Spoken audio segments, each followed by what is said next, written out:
Hey champ, this is a stream that I've wanted to do since I started the game, which is kind of crazy because I've been thinking about reading the Hunter's Journal since I figured out the Hunter's Journal existed, and have been excited about it ever since. No, bro.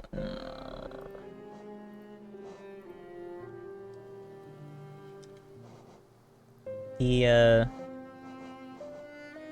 chat isn't working. That's fun.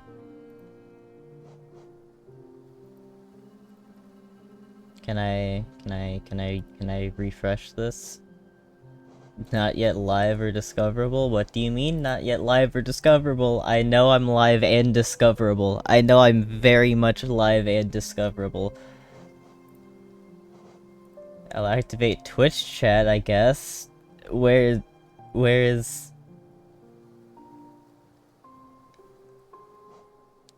Do you mind?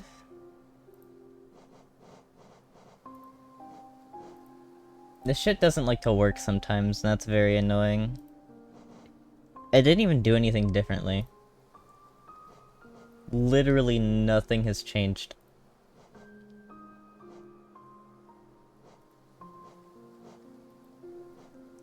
Okay, I think that should be fine. Hey, YouTube chat. Actually, hold on, I need to look at YouTube chat. Hi Derps. Okay, yeah, he's in here. Give me a... Give me a message. Never mind, that works. Alright. Good, good.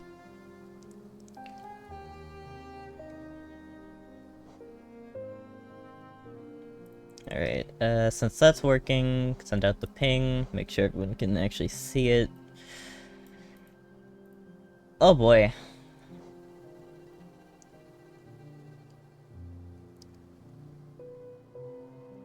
Alright. So, that's everything? I think that's everything. Should be good. If it's not, we'll do some impromptu setup stuff. Oh damn. I've heard nothing but great things about The Last of Us, so... I mean, I hope you're having fun watching that. Don't know anything about it myself, sadly. It's one of those things that's been on my radar for, like, years and years and years, and I've never even looked at, so... Maybe one day. But, yeah. With all the, setup stuff out of the way. Today, we are going to be reading the Hunter's Journal, which I have completely completed.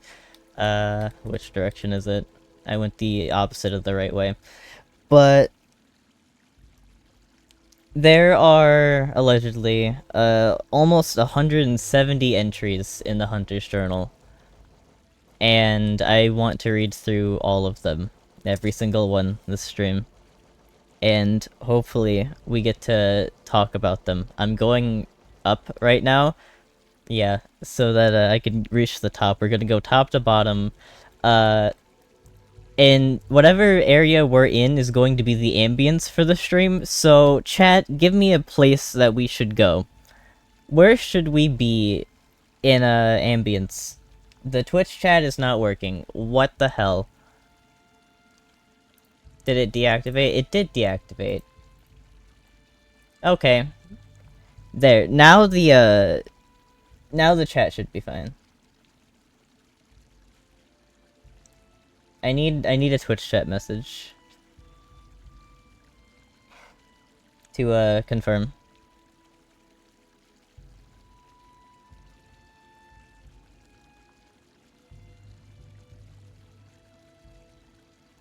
Did that not work?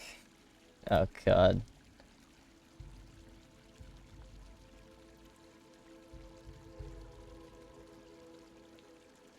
Why is this not working? What, am I only allowed to do one at once? This is stupid. Alright, I'm gonna do a full reset of it, and hopefully it's just gonna work. Of course, I have to do even more impromptu shit here. That's great.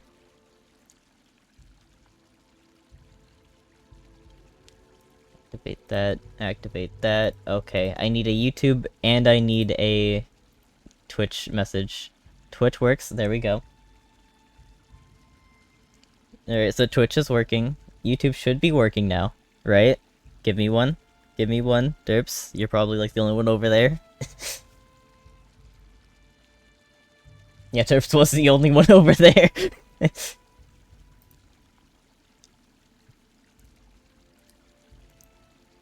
You sneezed and I didn't say bless you? I'm not Christian. We, over here in...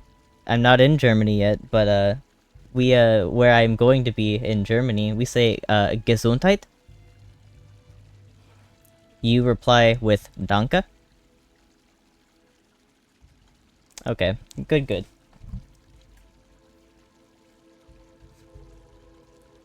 So the chat situation's finally, been worked out. Only took 6 minutes. Anyways, I saw one message saying it should just be the funniest place. I'm looking for locations, chat. Where should we go? Where is the ambience for the rest of the stream? My vote was on Green Path. Just to give you an example. Beehive.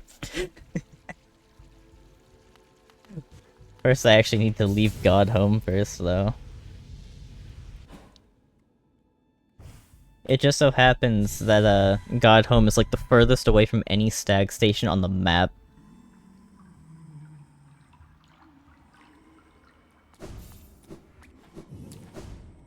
Right? There's literally none in the Royal Waterways. I need to leave, and then... I need to... What's it called? Where is it?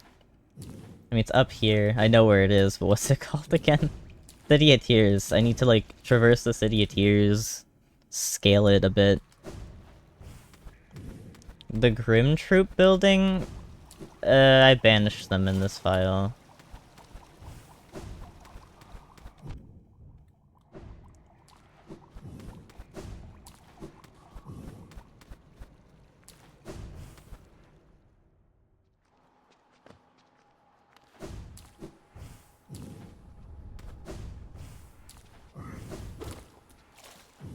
Wow, he got juked so hard. That's kind of fun.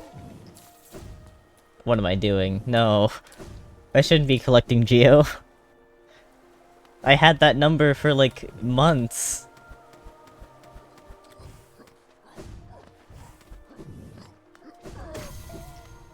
Holy shit, Essence.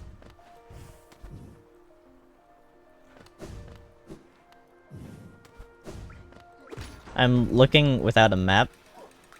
Or I'm just, traveling without a map. I'm trusting that I just kinda know where it is. Even though I'm pretty sure I'm actually wrong. I'm pretty sure I'm actually wrong. It's like 1 over, isn't it? Not really. I can go up and then... Oh yeah, no, it is just this way. I should've just trusted my gut.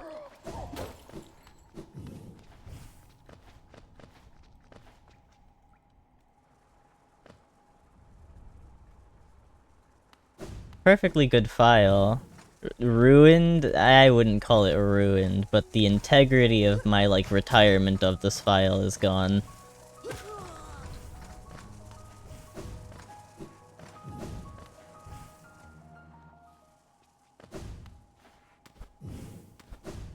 Alright. So...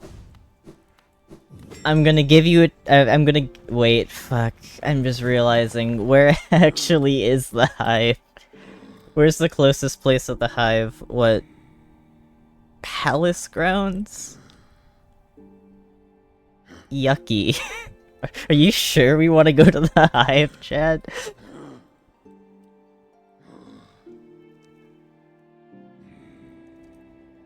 Are we sure about this? Like, hold on. How do I actually zoom out? Shit, wrong button.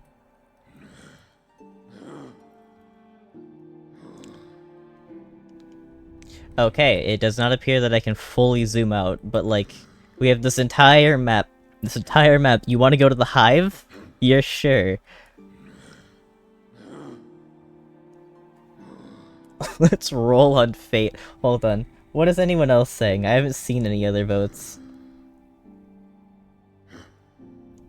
Because Grim Troop, the Grim building isn't actually an option. The building's just completely gone, and actually going over to where you, like, summon them for the first time would literally just be, the Howling Cliffs theme. So... I don't even know if they're there if you beat NKG. I guess I didn't pay attention in the second playthrough. Like, I'll give you this, for now. Is it Hidden Station? I think it's Hidden Station. I'm gonna... Yes, it is Hidden Station. I'll give this to you for now. Second vote for Green Path. We'll stay here for a while. Let's do that. Every so often we'll travel to a new location. Secret Moth Hall in the Graveyard Grotto. I still have never seen that. I've heard the rumors of that place's existence and how it's like one of the most secret places in the entire game, but still have not gone there. I haven't really looked for it. I'm assuming if I just like looked around the Flower Quest room, I'd find it eventually.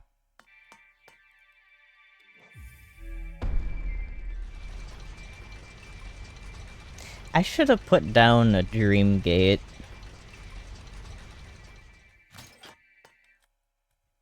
Actually, wait, I could bench here and then just, yeah. Alright. It's a little closer to a stag station, so I'll take it. I can just go this way, right? Yeah. I was hearing deep nest noises, so...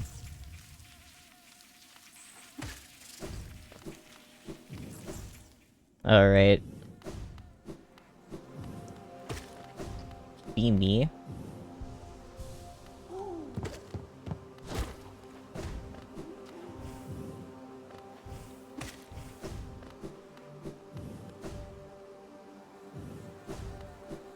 You can bench more than me? That's not really a competition. Pretty easy to bench more than me.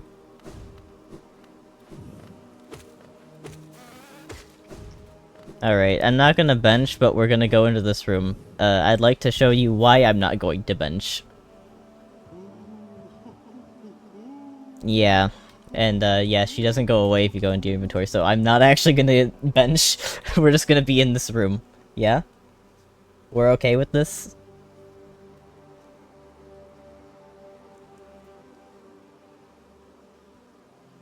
Oh, there's a squirrel on the bird feeder.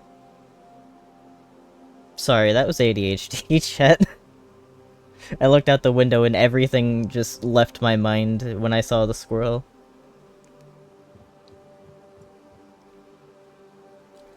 Alright.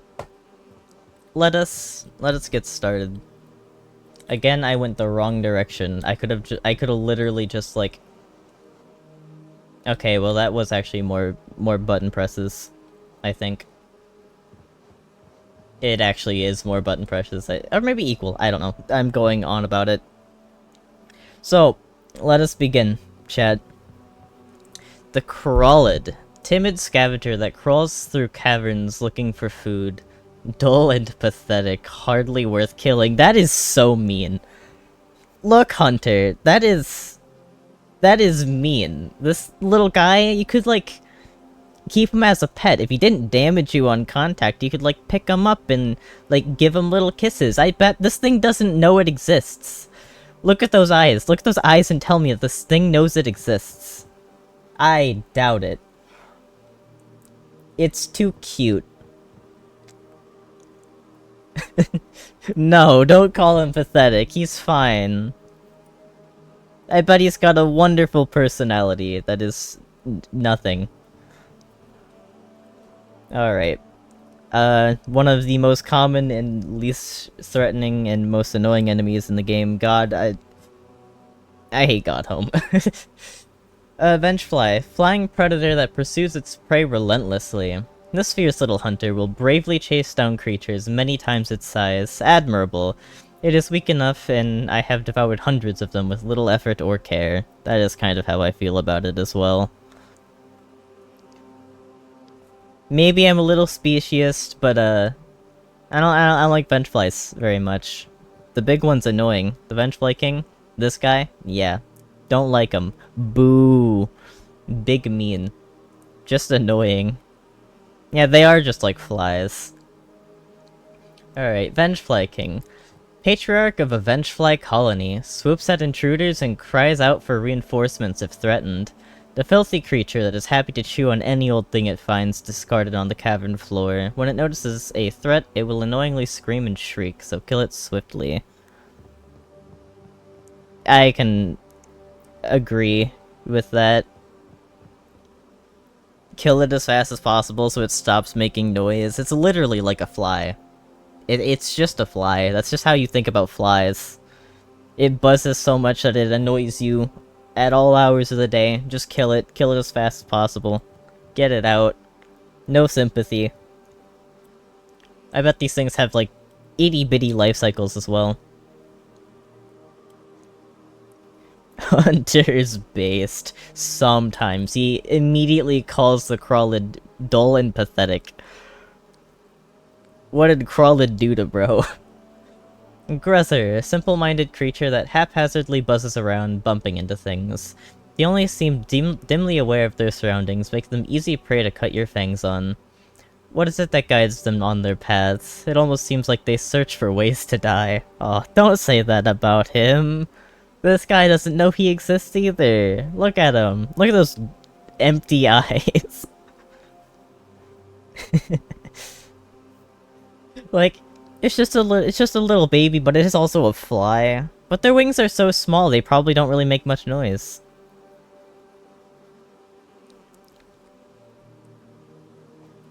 And then, like, their wings never grow throughout their lifetime. Look at the difference here. Their wings maybe grow, like, 20% throughout their lifespan. Bro. Be me BS enemy. Gruzmother. Mature Gruzzer that carries its young in its belly. Attacks by hurling its huge body around. That's... Sure, you know, if you got a big body and it hurts people to throw yourself at them, go for it. Be my guest. Bizarrely, this monster does not lay eggs, but instead carries its young inside of its fat stomach. This strange practice seems to exhaust the creature, making it sleepy and vulnerable. Take advantage. You say that like you don't only get 1 or 2 hits off at the start of the, like, original Gruzmother fight. And then every other time that you see the Gruzmother in the game, it's already awake when you enter the arena. So, what do you mean?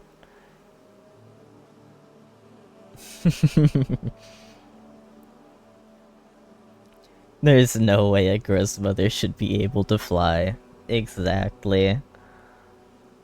Let's get that, let's get the B-movie copy pasta in here.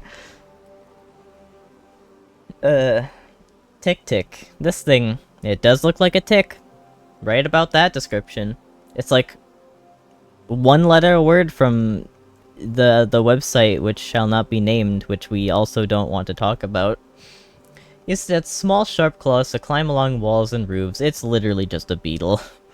Spends its time tapping its way through the roads and caverns near the surface of this kingdom. If you're patient, you can wait for it to come to you and pick it off. Well, that's just kinda mean. Why did I hear footsteps? Is there something in here? What? The only things in this room are flying enemies, and I killed the only one that's here. I'm not crazy. I'm not schizo, right? I heard walking. Like one of the guys that has a bunch of like little bees inside of it. Like the body is a hive. Like it's one of him walking around. Why? Can we do this in Green Path? That is the 3rd vote for Green Path. Let's see. Where do we go? I'll get to the end of the husks, and then we'll go to Green Path. How about that? But yeah, Tic Tic is literally just a little beetle. It's kind of harmless, as long as it doesn't eat my fucking walls and fabric like the ones that we have infested here. I don't see, why it'd be too bad. Yeah, the Aspids. Aspid Hunter. Bests its prey by spitting corrosive liquid, often hunts in packs. Cunning predators that will try to pick you off from a distance. Don't try to give them, or don't give them any space, just charge it and cut them down. You'll find they are not so cunning once they are dead. I think you can say that about literally anything. Like, is that not what being dead is? Like, the least threatening thing ever? You kill something so that it isn't threatening anymore? What logic is here? Also, they are not even threatening to begin with. They're like 2 shots even from the beginning of the game with like an old rusty nail. Why is Green Pass so popular? Because of the music. The music slaps. It's really nice. That's why I thought about it originally. Aspid Mother. Carries the eggs of its young inside its belly. Can hatch and birth its young as needed to deal with intruders. Shamelessly uses its own young as a weapon against its foes. Appalling, yes, but I do admire its resourcefulness. Good hunters do not always make good parents. Well, that's kinda just most parents, to be honest. That sounds like, those mothers that use their kids as... like, their whole personality is showing off their kids and how, like, spoiled they are and how, like, perfect they are. Pretty nasty parents. But, I do wonder how their biology works once they're infected, because, like, all of the aspids carry a bunch of this, the like, orange stuff, the infection in their sacs. So are they infected, or are they like mosquitoes in the sense that they can, like, take in like, whatever they drink, and then they don't really get affected by it. They take out what they need and dispose of the rest. So, I mean, certainly interesting that all of them look infected, but I guess they don't really act infected. Unless being infected just means that they attack you. Something I've thought about a while.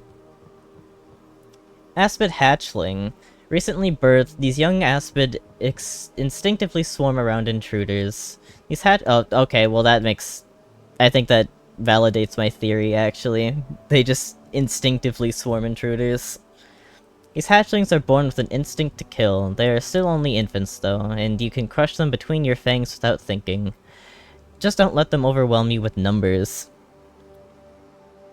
I'm pretty sure this does just validate my theory about them just instinctively attacking things, like bugs tend to do. Who is the most homosexual enemy? I will say, for how out of pocket almost everything you say is, it is almost always hilarious, in one way or another. Who is the most homosexual enemy? And you're talking about bugs. Actual bugs. What the hell? Perfect children, as some parents might claim. Yeah. Those children grow up in a world where they see themselves as the only living being, for the most part. Some of them break free, but... it is quite sad how those kids are raised and how those parents act about their kids. It says a lot about being rich or, like, smart in general and how society sees value in people. It's pretty gross, actually.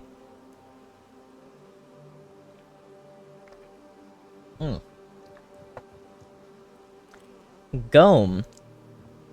That's a guy. So do you think this thing eats out of both ends, or do you think one of its mouths is also a shitter? Cause this thing has 2 ends, and they both look basically the same. So does it eat out of the same mouth it shits in? Or does it, like, only eat out of one end and the other end is exclusively a shitter? Does it taste in both ends? Can it taste? How do you think this thing exists on a regular basis?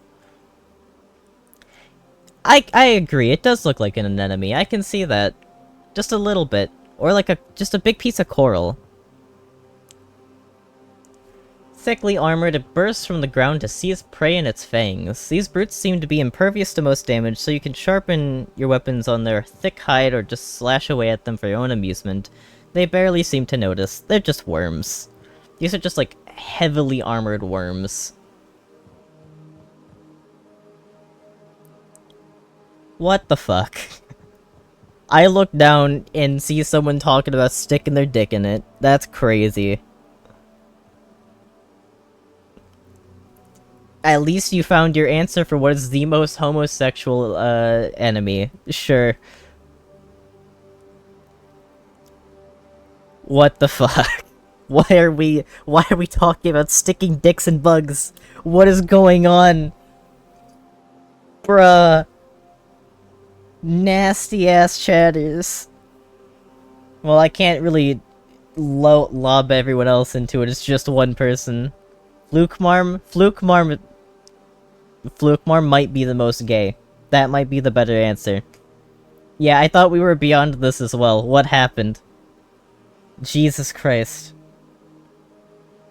Why are we fucking the worm chat? My god, it's so sharp too. That would be so painful. Why would you do that? Holy Jesus. Seek Jesus. Actually, don't. That might make you worse. Dear God. Ugh. Yeah, it had a redemption arc and everything, and we're still not completely over this. Ugh. What the fuck? Bro, okay, nah. Alright, buddy. Alright. That one was a little far. Chill out. I need to start actually enforcing, being chill. that was a bit much, man. Chill out. Tone it down a little bit. We're not going there, man.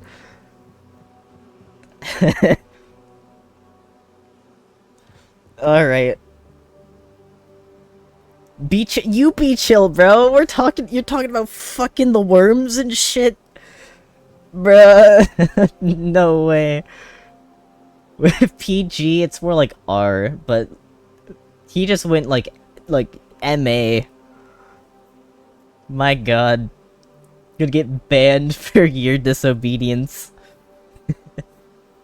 Anyways, back to the reading. God.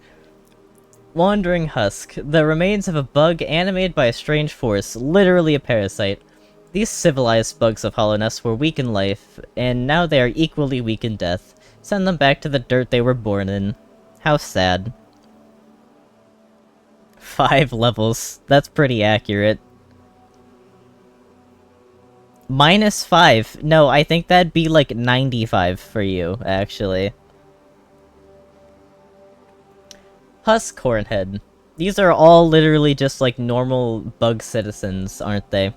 That's like the Husk's entire lineage here. There's like different version of the Husks, or different versions of the Husks, and they're all like just infected versions of normal bugs, the common folk, the layman.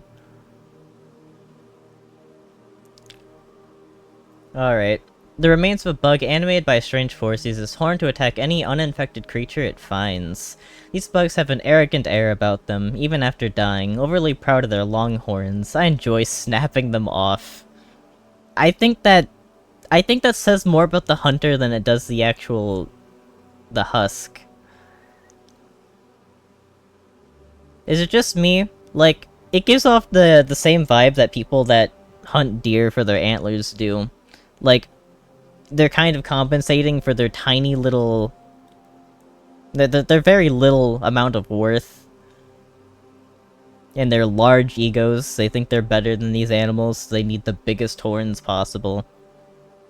Very insecure about themselves. That's how that reads. It can be satisfying, but hunting something just to, like, snap off a horn, that seems... I don't know. He's talking about arrogance. I think that wanting to kill something to snap its horn off is arrogance itself. Leaping Husk. The remains of a bug animated by strange force who will instinctively leap at uninfected creatures to attack them.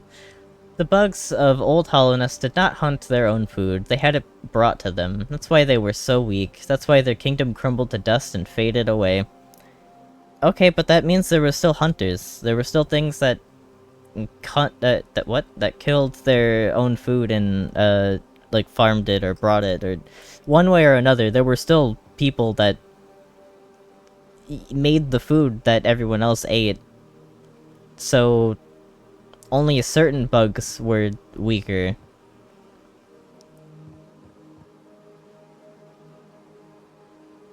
I don't know. I don't think that makes any sense. Bro's a little off his gourd. I think he might just be racist, actually. The hunter might just be racist. You ever thought about that? Maybe that's what this is. He seems to appreciate other creatures more than others. Like, all of these have been, they're so weak and pathetic. But then, like... I don't know, he has, like, respect for the Gome because it's, like, basically impossible to kill. Man.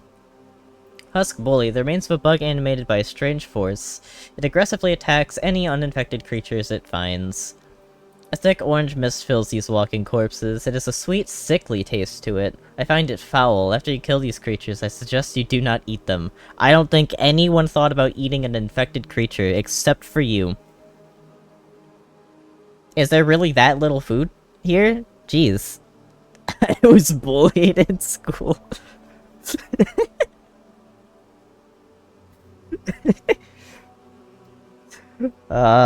Me too, man. Who wasn't? I think everyone was. That is just a human experience. The most, like, factual statement of any human ever. Husk Warrior. The remains of a bug animated by a strange force wields a nail and shell. Softened by generations of luxury, these bugs lack claws or armor or venom. Those who wish to protect themselves are forced to fashion weapons from stone, ore, or shell.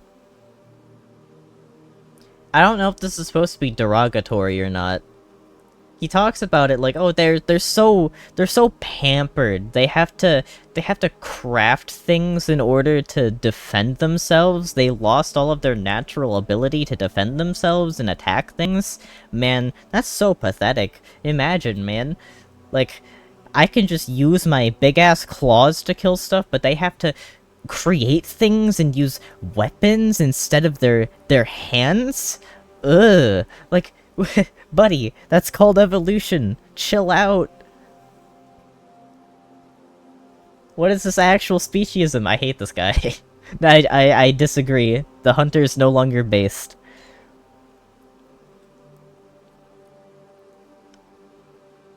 Nosk would eat husks. I think that's fair.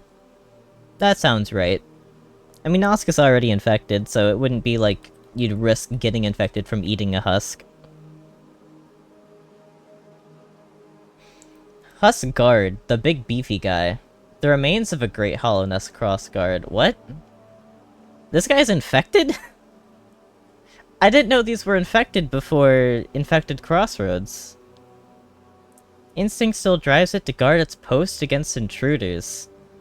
Larger and stronger than their brothers, these bugs are still forced to steal their weapons from the remains of other creatures. They do not roam or hunt forever standing guard and lashing out against anything that wanders near. I didn't know these were infected. I thought they were just, like, one of the last remaining guards that were still alive. But it does make sense that they're infected, I guess.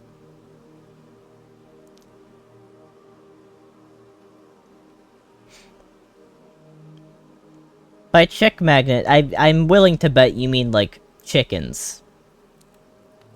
There's no chance any women want you, bro. I hate to say it. You need to do some reforming in order to get there.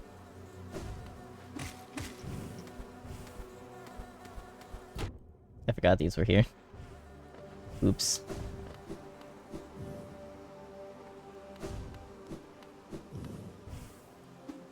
I mean, I guess it's kinda obvious that size doesn't matter in this situation especially.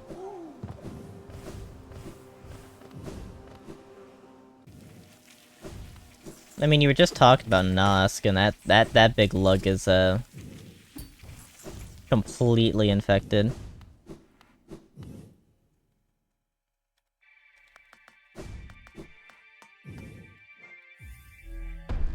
And the fully grown Minecraft YouTube. Does that imply you're a minor? Is bro like 15? Also, they probably wouldn't want you unless you're a girl, because like all of them have to be guys. That's like that's like the stereotype.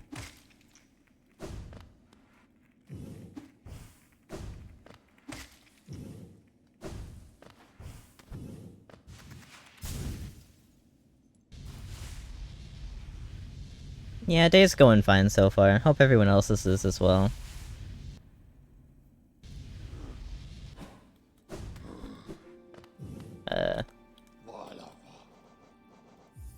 Go green path.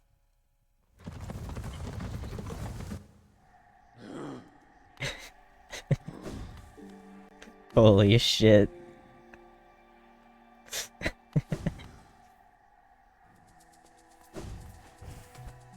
Alright. What would be a good room here?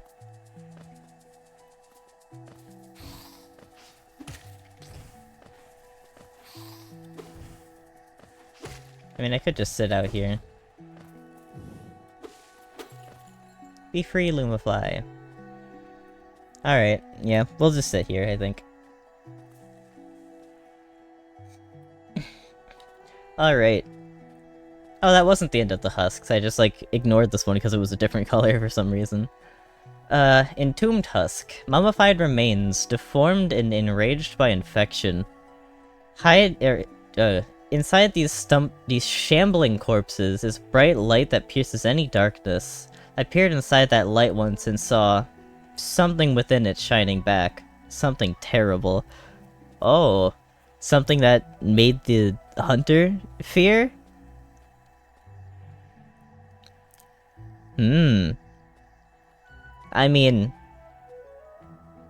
does that imply he's afraid of the radiance? I mean, I get it, because it's like, the source of the infection. I hear a dickhead moving. I can't focus with you moving. Stop it. Anyways, that was the wrong button. Hunter fears abs red. I get it. I'd probably be afraid of a giant moth that shoots lasers as well. False Knight, let's go, another boss. A maggot driven mad by a strange force inhabits a stolen armored shell. Weak creatures love to steal the strength of others. Their lives are brief and fearful, and they yearn to have the power to dominate those who have dominated them. Me for real. Hunter is a weedy confirmed. He's just an arrogant ego lord. That's all the Hunter seems to be.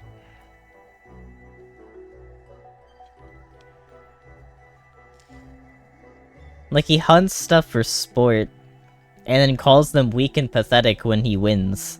Bro is literally just like a toxic Minecraft PvP player.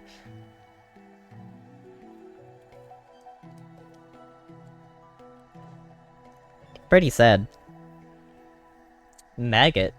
Weakest members of the Kingdom of Hollownest, generally looked down upon and forced to do menial labor.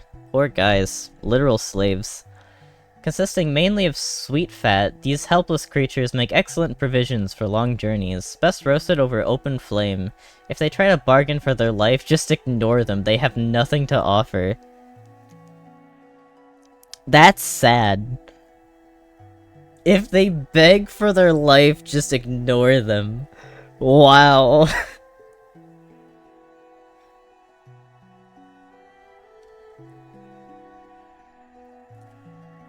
They do look like marshmallows, you're right. They look like they'd be... I've heard that they're good. Can't confirm, never had them, but they look like those, like, really big, juicy worms. The ones that always look actually good to eat. Except the only thing about the maggots here is they are sentient, and I'd feel very bad eating them. I don't think I could. Poor guys. Slaves their entire life and then also food. Wild. Life Seed. Small scuttling seed filled with lifeblood, which can be extracted and consumed for its healthful properties. So I'm not alone in, like... What does this mean? How do you extract stuff and it just, like, gives you health? Because within lore, right, the masks that you obtain throughout the game are, like... I'm pretty sure Team Cherry's come out and been like, yeah, those are just actual masks that are on top of each other.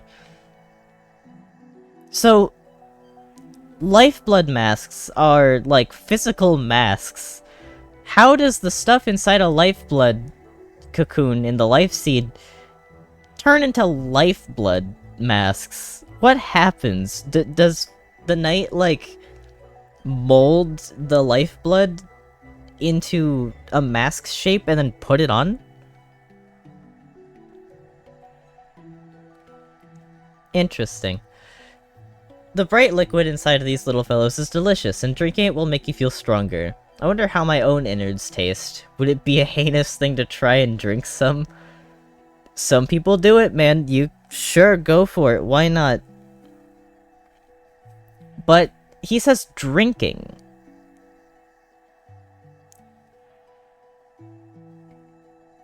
The bright liquid inside these little things is delicious, and drinking it will make you feel stronger, so you drink it. So, I'm guessing since the knight can't really eat or drink anything, it's like, it absorbs it? But then, how does that translate into it becoming like a mask? How does that work?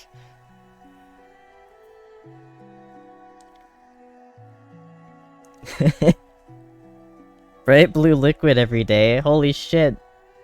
I love that Gatorade flavor. Alright, Balder. Yippee, these little things. Actual little beetles. Banning that guy.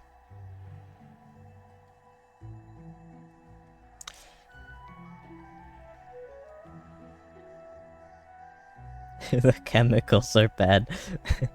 I might want to get that checked out. Rolls into a ball and propels itself at intruders who wander into its territory, aggressive even when newly born. Younger hunters delight in catching these creatures and rolling them around for sport. I encourage you to indulge yourself if the fancy strikes you. Sure. Why not? I mean, they're infected. Do they even feel in this state?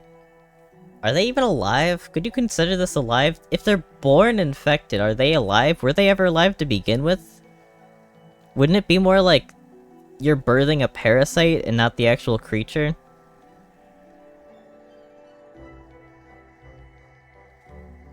I guess it depends on if, like, you could possibly cure it. Because after, the God Home ending, it seemed like you completely get rid of the infection without having to, like, kill the Hollow Knight or anything like that. If you can revoke the infection without killing the creature, even after, like if a creature's born infected, and you can still erase the infection from it without killing it? Interesting thought.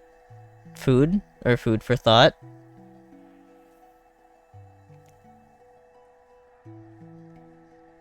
Actually has me thinking about it.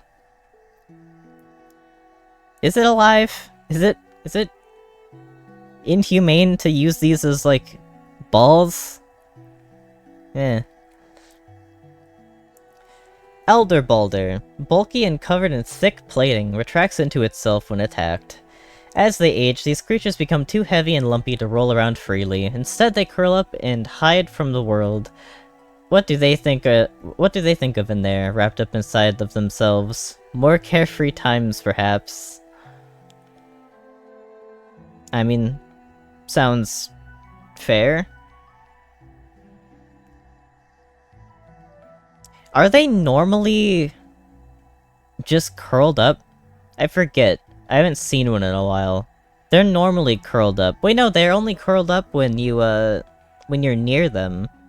Aside from that, they're like perking up. They look like how they do in the image.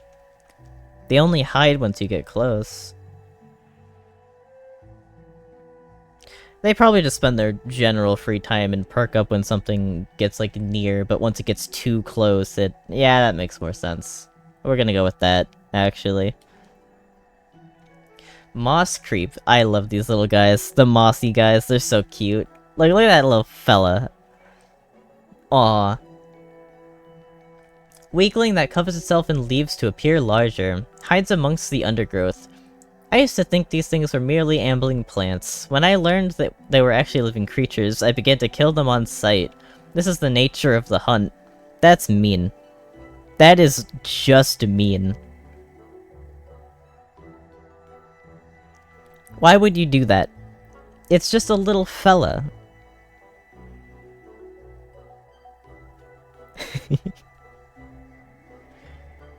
That's so real. You're not weird for liking moss. You can eat it all you want. You could even, like, have a little moss corner that you sit down in and trap yourself in a cell and just eat it for fun. Maybe have a friend join you in eating moss, you know? It's not that weird.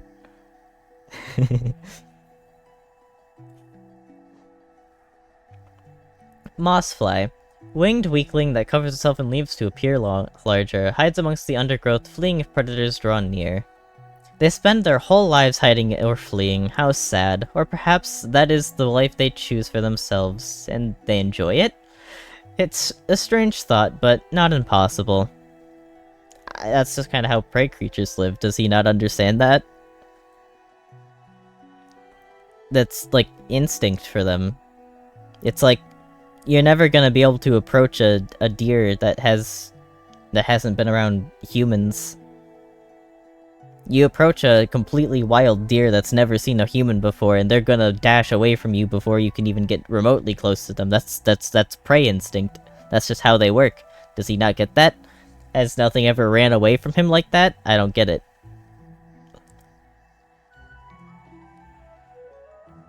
That is true. He's kinda lying. They kinda hover towards you when you get close, not flee.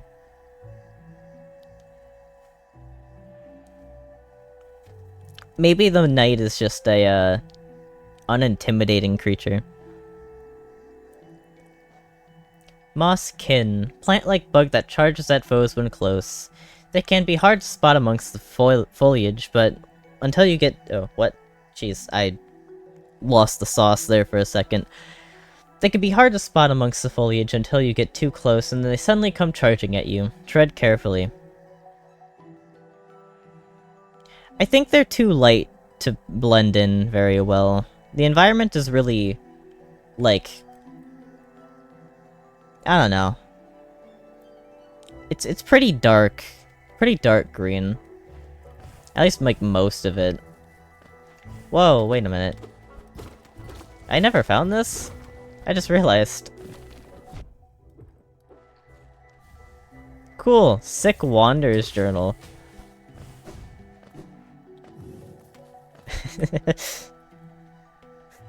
Awesome. I didn't know I never found that before. Anyways. Volatile Mosskin. Plant-like bug swollen with infection, releases deadly gas when threatened. The gas that seeps from their growth smells invitingly sweet, but will burn through the shell and flesh if you get too close.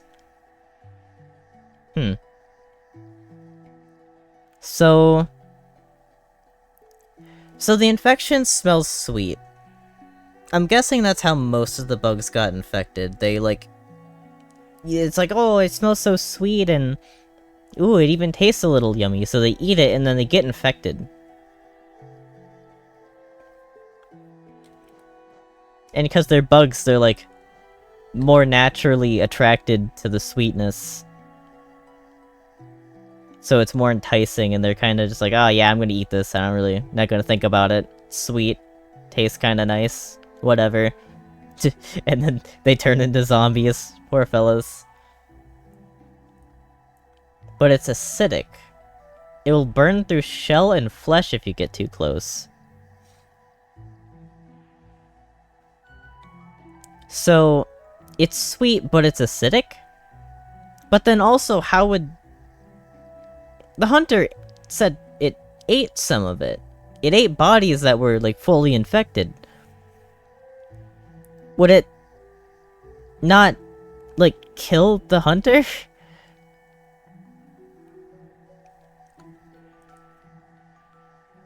Oh yeah, and then there's also dreams, like, being around it and, sleeping is a pretty bad couple of things to do. Weakens your mind, and then it breaks in through dreams. It's mostly a mind virus, not really a physical one. I mean, I obviously look at this thing, it's a physical one. This thing explodes when you get near it, and then explodes when you kill it, so... It's both a physical and mental thing.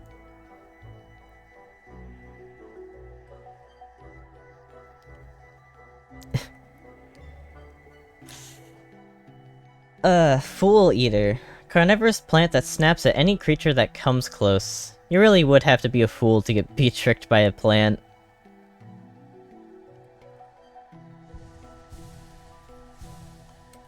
What are you talking about? Who actually gets fooled by this thing?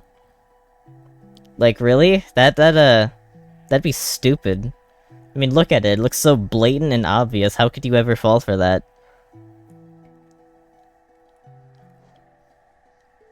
Squid. Charges at prey with its needle-like proboscis. When they lunge at you, don't panic. Stand your ground and strike back as they come close. Yeah, parry that little shit. It does look like a mosquito, so I hate them. I can't deny that. This thing, I don't feel bad for it. Obel, little guy. Fat, slow-flying bug, frequently discharges the acidic liquid stored in its round body. Does it realize what a nuisance it is, drifting around, spilling its noxious juices everywhere it goes? If you see any, make sure to kill them. It's just a little fella, though, to be fair. I mean, it is a little annoying, but it's just a little guy. How come we never had fool eaters in the Colosseum of Fools? That does make sense. That would be an enemy that would make sense there. However, how would you put that in the Colosseum? You just, like, drop it? It's not exactly, not exactly very subtle. Like, the Obels are, it's like a little guy. It's annoying, but it's just a little fella. Gulka. That's an interesting name. That probably means something. Aggressive plant life that retracts protectively when danger is near. Spits hard, spiky balls when foes are at a distance. Its leaves are dry and bland. The bud is unpleasantly sour, but oh, the venom in those balls it spits. Exquisite. If you have the time to spare, try drinking some and enjoy the effects. That sounded like a Louis note from, like, Pikmin. Anyone else get that vibe? It's like, oh, he was about to start spewing a recipe for this thing. Even talks about enjoying the effects. This thing makes you high.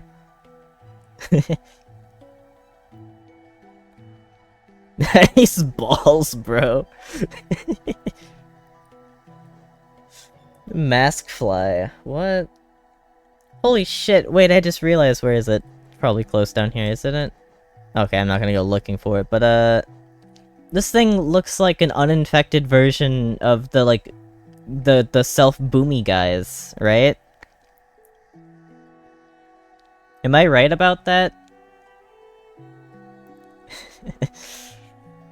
Harmless flying creatures that... a creature, I guess not plural. Hi Aram, Gulkma. Harmless flying creature that favors serene environments, usually travels in flocks. Me too, buddy. Except I don't have a flock. They all keep a lookout for danger and when one flies away, the rest do as well. I wonder how it feels to have the protection of a pack. That is literally just a pigeon. But that is very cute. I like pigeons. Was it in the waterways part? No, I'm pretty sure they're here. Like, I could probably go, like, up and find one. I know they're... Actually, it's probably higher. I know they're over by... one of the benches. I think the one at the start. Like, the one closest to the entrance to the Forgotten Crossroads. There's a whole bunch in there. It's like a grinding spot for low percent. I need to kill shit again. Awesome. Of course, there's like very select few enemies that respawn every time you leave the room. But yeah, I'm pretty sure these are like one of the optimal essence farms at the start of the Green Path. They might be in waterways. I think I just realized you're talking about the explodey ones, though. Which are, like, everywhere. You first see those in the City of Tears. They're probably in the City of Tears section. Moss Charger. Timid creature that frightens away intruders by covering itself in huge clumps of moss. It's small, but it finds a lot of courage and strength once it covers itself in foliage. And I can understand the desire to camouflage oneself. He got inspiration from Moss Charger, didn't he? He literally hides in a big glob of moss in like a little cave. I mean, I get it. I too would want to apply a lot of moss to myself to make myself large and, in these guys' cases, cute. Yeah, Mossy! Massive Moss Charger. Family of creatures that have learned to bulk up with moss and live as one. This is strength in numbers, yes, but these creatures never had much strength to begin with. Cut through their trickery. By cut, he means pet, actually. You gotta pet this thing and make it love you. They'll love you so much that they'll, like, explode out of their shells. They'll explode out of their shells with joy. It's very cute, actually. Do you know what else is massive?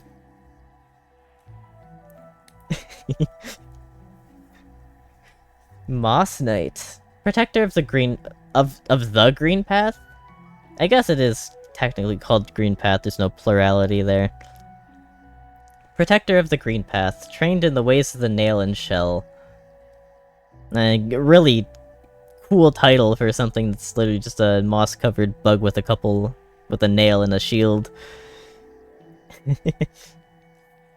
They hide as a bush-like... there's no A there. They hide as bush-like mounds and look soft, but beware these warriors. They are relentless in combat, fiercely guarding something hidden deep in the Green Path. Really? Fierce, you say? Fear them, you say? I should be afraid of them, you say? Really? I need to be afraid of them? They're scary and... Oh, I need to be afraid of them? I need to be afraid of them, you say? Really? Fierce? Timid warriors? Wow. I am truly moved by how fierce and timid warriors they are. Even the squid is a more fierce warrior.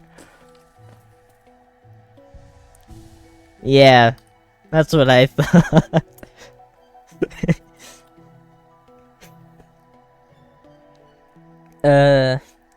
Mossy Vagabond. Lazy. Portly Mosskin. Easily swayed by others. Well, I think that's just a joke about it being fat, that's mean. Slow, fat, and easily vanquished. Common threads and... I thought that said threats, but I misread it. No, it is just threads. Low fat and easily vanquished. Common threads in those who forget their calling and forsake their duties. What does that even mean? What do you mean forsake its duties? What duties does this thing have? This is a natural citizen of Greenpath.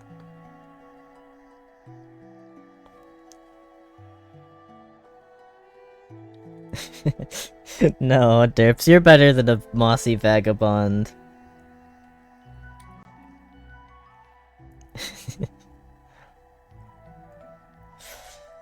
Durandu. That's a fun name. This thing looks cool. Simple walking creature encased in a hard shell, often found wading in shallow pools of acidic water. One of the few creatures that could survive in the rivers of harsh acidic water that flow around us. Where does this water come from? It bubbles and spits with a seething hatred on the living, or of the living. Infection?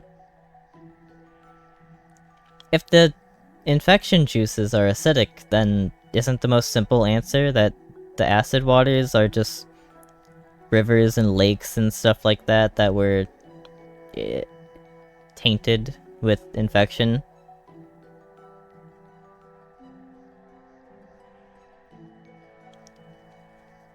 No, Hid hasn't had mod here. I actually did want to mention that with good behavior, I do think that eventually Hid will get mod.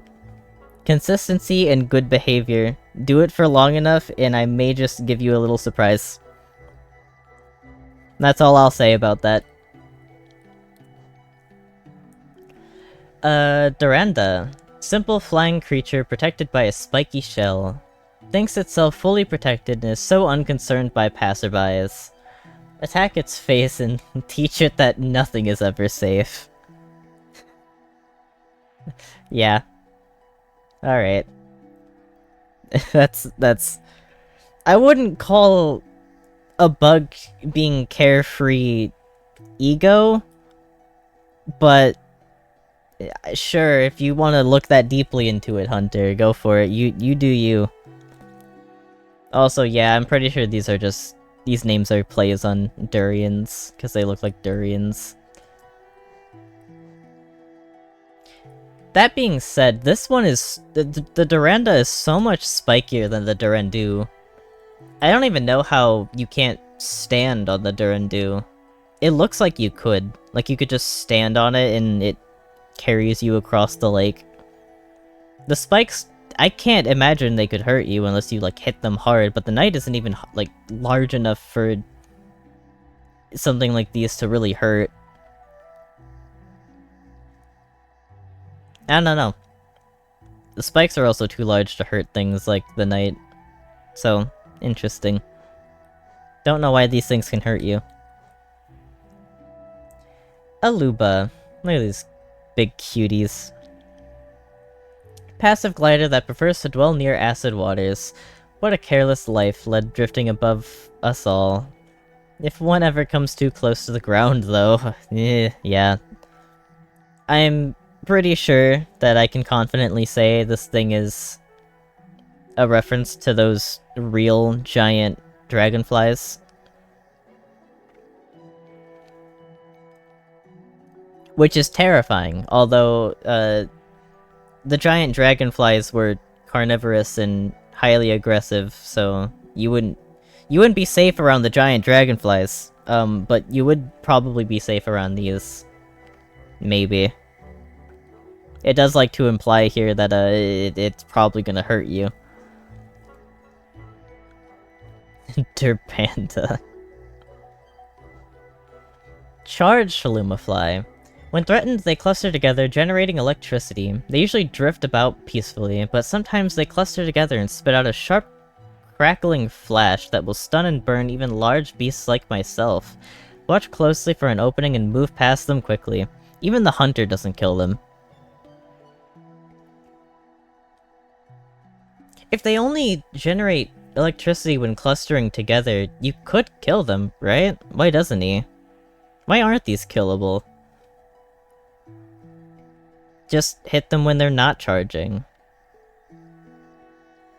Although, like, it would be kinda mean, but... very picky, choosy about what enemies you can and can't kill and what does and doesn't hurt you. Like, oh, these spikes will deal damage to you, but... you can't actually touch the uncharged Lumaflies. Sure. Hardly worth killing, like crawlids? These are more threatening than crawlids, though. The crawlids just kind of mindlessly wander. These things...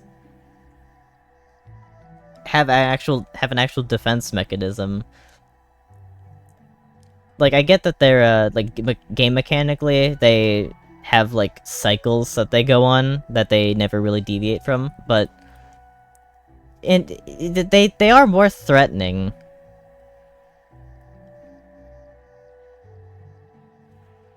It is a threat response, unlike crawlids that just wander and probably don't even know they exist. So, I don't know.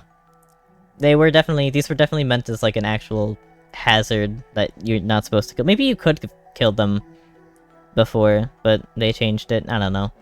I'm just spitballing. Uma, or Uoma? Probably Uma. Smallest jelly form. Passive and unaware, but pulsing with the dangerous electric charge. The spirit of a dead ancestor? The brain of a larger creature allowed to drift free? An egg searching for a safe place to spawn? I have no idea what this is. It's just a jellyfish. It's just a floating jellyfish. That's also electric. Jellyfish are electric. This is just a floating jellyfish. Like, that's literally what it is. That's all it is. It's kinda just that simple. Eating a mango, how many should you eat? How many do you have? Oh, 1, 2, or 3. Okay, this is an A, B, or C question. 2.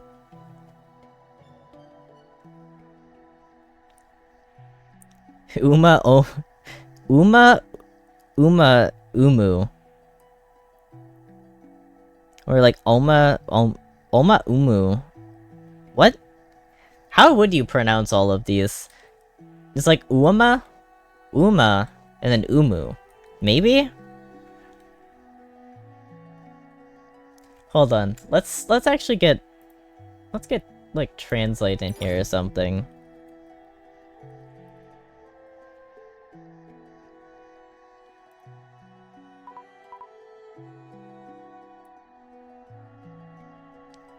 Okay, I put it into translate, and this word...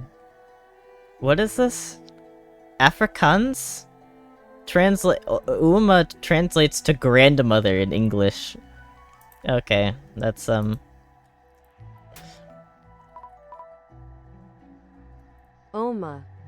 Oma. Would you say Uma as Uma? Uma. You would. Okay, so it's like Alma and Uma.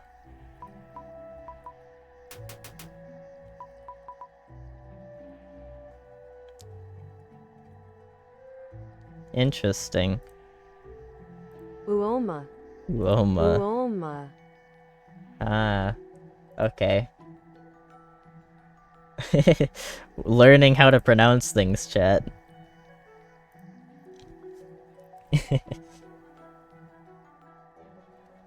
Uoma? Yeah, it's like Uoma, yeah. It's like Uoma and then Uma. Okay, so... Umas are just like little jellies. Umas are big jellies, and then Umu is the big fuck you jelly. Alright. Uma. Passive outer being, protecting an aggressive explosive core. Correct me if I'm wrong, but it explodes because it's, like, infected. That's an infectious bulb. Like, it's just a densely compact, explosive ball of infection. Yeah? I mean, sure, if you don't want to explain it. Ghastly, eerie creature made out of thick liquid. Liquid? You can peer right through them and can't see where they keep their thoughts. I don't trust them at all. Keep away. Oh no, it doesn't have a brain but still moves? Yeah, they are kind of mysterious. They're literally just giant nervous systems with no instincts. Or maybe I'm wrong about that. Maybe it's literally exactly the opposite. Maybe it's more they are driven by instincts and nothing else, because they're just a giant nervous system. Well, no, because if they're just a giant nervous system, they only react to stimuli, so they wouldn't have instincts.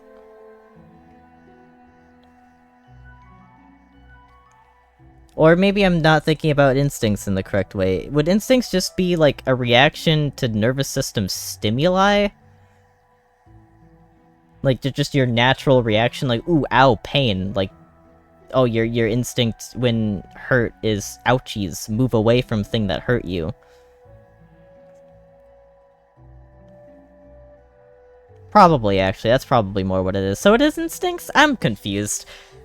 I don't think I could, I don't think I'm in the, position to answer that right now.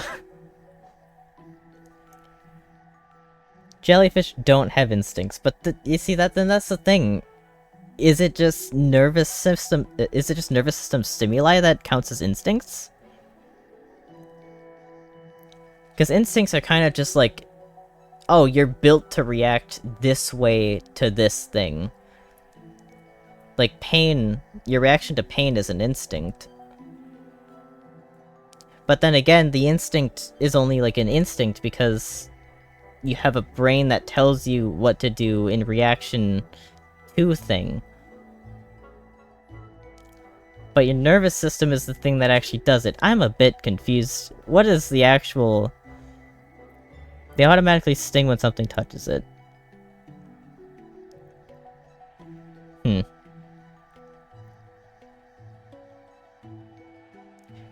Jellyfish are actually very interesting creatures, I'm realizing. Quite interesting creatures. Some even have eyes? I didn't know that. I thought all breeds were similar to this, or all species, I guess. That's cool, though. I didn't even know some of them had eyes. Terrible, obviously, because, I mean... most fish have terrible eyes. But, still. It's pretty cool. Yeah, jellyfish are technically immortal. They can be killed, but they, I don't know if there are specific ones that are completely immortal and others that aren't, but... most of them, to my knowledge, can't actually age or, like, refresh their age with aging.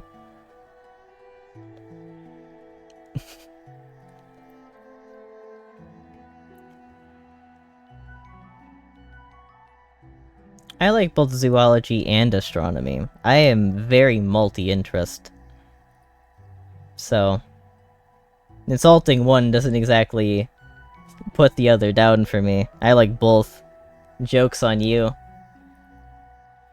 Alright. Not immortal. There are some that have been reported basically shedding their body and returning to a baby-like state.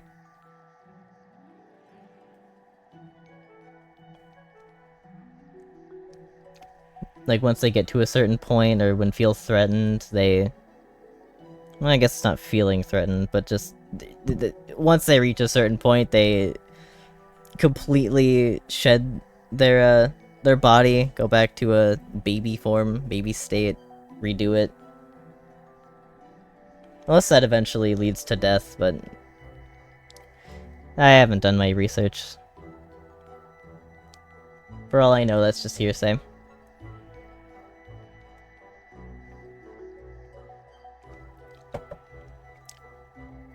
Alright, yeah, I'm supposed to be reading stuff. Umu. Intelligent being that guards the inner chamber of the teacher's archives. Why is this one intelligent? Is that a brain? Is that implied to be a brain? The canyon below us, the one thick with fog and crackling with strange energy. A hunter can lose their senses down there. Be careful, strange and unnatural things lurk there. So, Umu is intelligent. Is this a brain instead of just, like, a core? Because these ones are not alive. Yeah? Like, these aren't brains with the Uoma and the Uma? But Umu is intelligent. So we go from, like, unfeeling... I mean, not really unfeeling, but, like... non-aware creatures into intelligent creature that is, like, self-aware. What?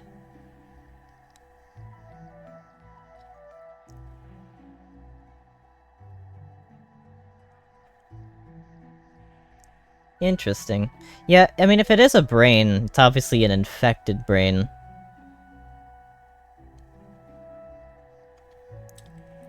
Pretty interesting biology among literally just these 3 enemies. Alright, into the fungal wastes. Ambloom. Simple-minded, crawling fungus. Its cap is covered in a layer of hardened spikes. Lie on your belly, open your maw, and let this tasty morsel stroll straight into your stomach. Sure. I'd try it. I like mushrooms. My favorite way is fried or sauteed. Put a little bit of, like, garlic powder, some salt and pepper. Ooh. I could use that right about now. I think I'm just hungry, though. It is literally a Pokemon. This is first evolution Pokemon right here. The first evolution of a Pokemon. I mean, these are just like a full Pokemon evolution line right here. This thing would... the way that I imagine this evolution line would work is this thing has, like, no actual aggressive abilities. It only has, like, oh, growl or intimidate. You know, the stat buffs or things like that, or harden, you know?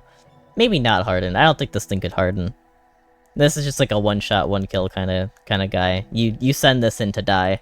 But then it evolves into like an Uma, which can learn some... I don't think there's explosive abilities in Pokemon, are there? Electric Psychic. Maybe. Actually, yeah, they are electric. They could learn, like, electric moves. Maybe fire? Psychic does also make sense, though, but I feel like it only learned... like, it changed from...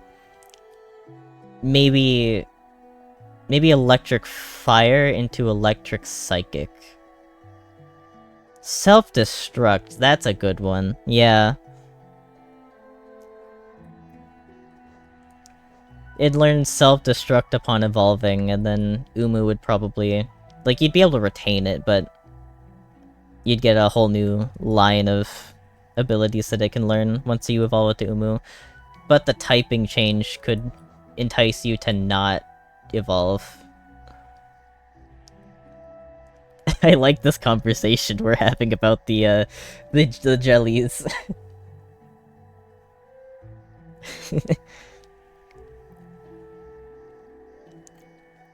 Yeah, Umu's an interesting concept here.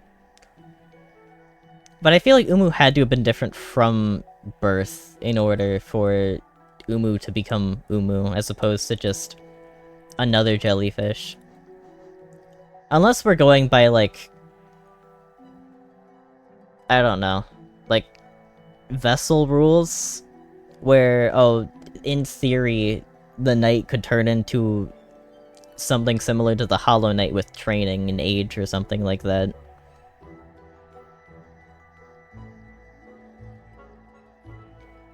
Also, there is literally an entire enemy in Pokemon, or a Pokemon in Pokemon that is, just a suicide bomber?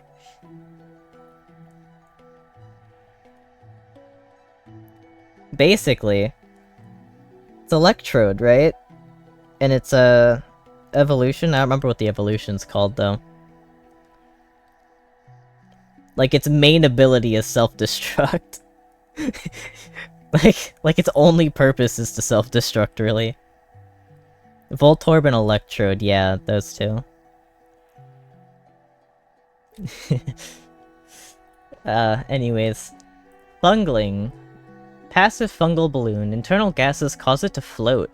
Just a child, it drifts about with closed eyes and an open mind. When I was young, my brothers and sisters and I would hunt each other in the nest. Now I hunt alone. Hey, didn't you say that the hunters were only male? Or was I reading that wrong? This confirms sisters. Shockwave, parabolic charge. Oh yeah, right, it does have other electric moves. Just a couple. I don't think they're very strong, though. Or, like, the natural things it learns. At least from my personal experience, I was, like, never able to actually use it as a good electric type.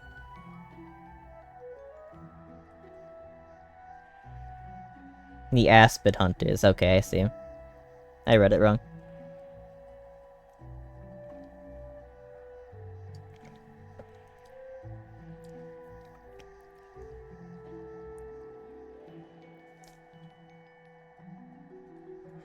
Anywho. Fungoon.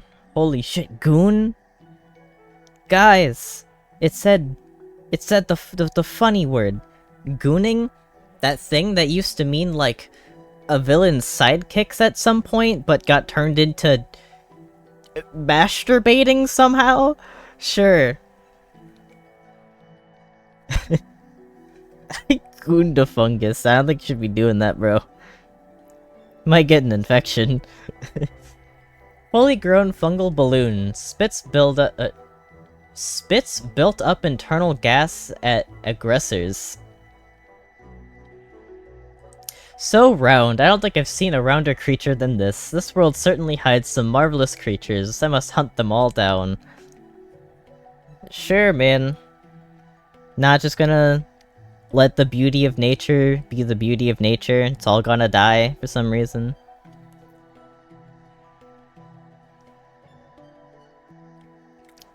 Sporg.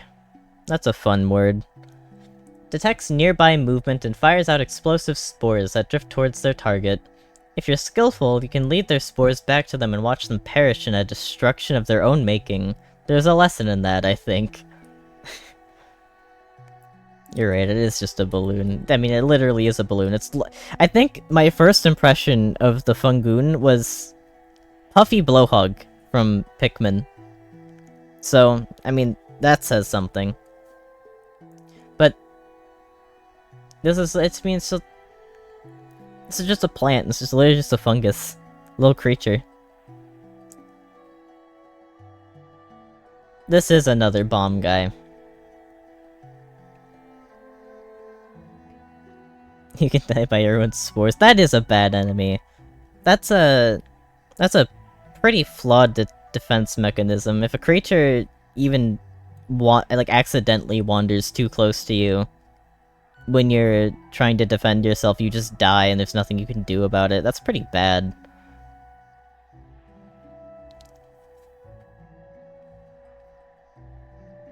I mean, it's effective if it does work, but the amount of times that it cannot work is a problem.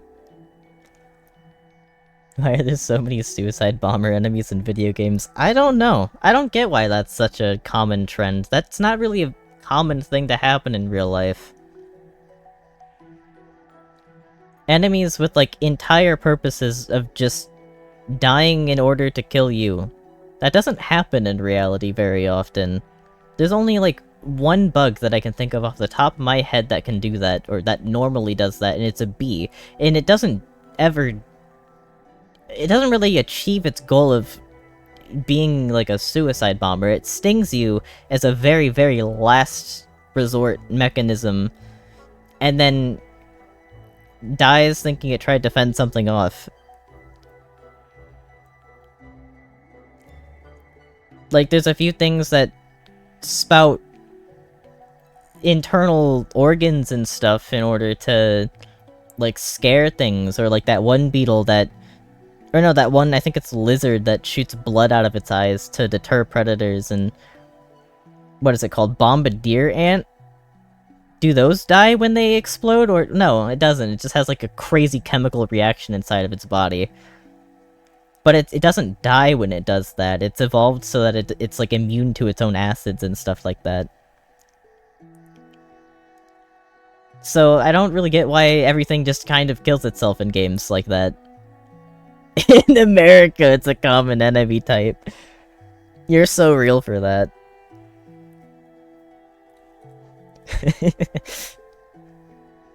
That's an America-exclusive common enemy. Let's go. So-called freedom when the suicide bomber shows up to the airport. That is a joke, FBI. Don't do anything. I'm chill. Don't freak out. Fungified husk. I wanted to say remnants so bad. The remains of a bug consumed by fungus frequently releases a cloud of thick, deadly gas. The bugs of Hollow Nest are so pathetic that being infected by poisonous fungi actually increases their chances of survival. They are absurd creatures. No, they really are absurd creatures. I mean... Isn't that the reason that the mantises... Like, a lot of the mantises decided to intentionally get themselves infected? Because it made them stronger? That's like the whole Mantis Lord lore. What's the keybind to start screen recording? What does that mean? What are you referring to? Like OBS? I don't have one.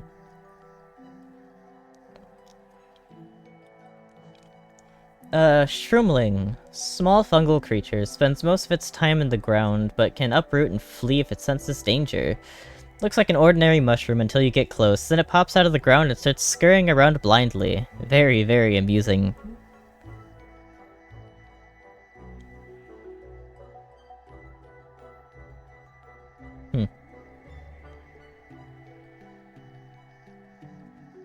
Trader Lord? Didn't I say Trader Lord?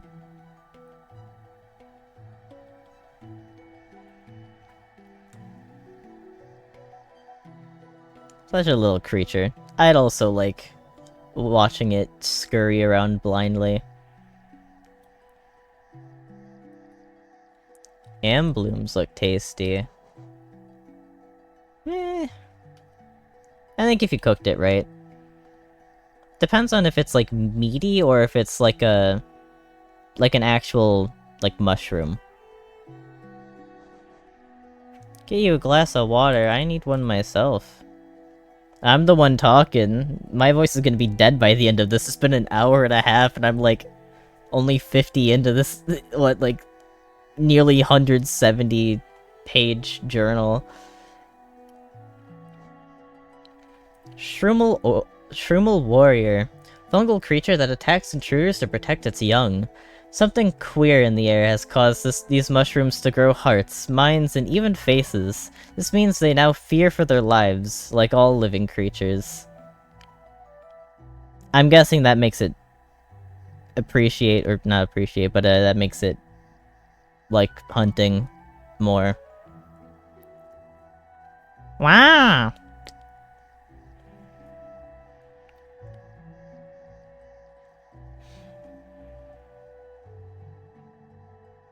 What exactly does queer mean in this context? Just like peculiar? Something interesting or weird? Wouldn't that... If it's like weird, if queer is a word to use as like weird, isn't queer kind of a slur?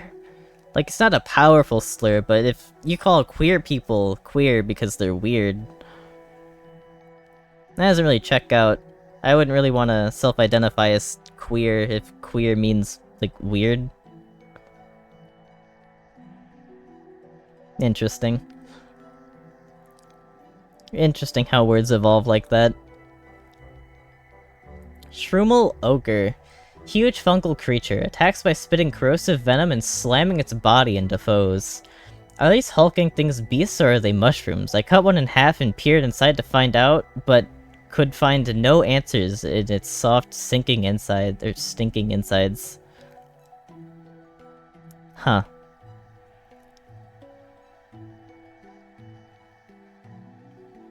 Is it hollow?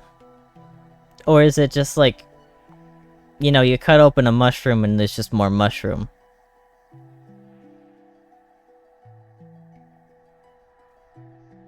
Interesting.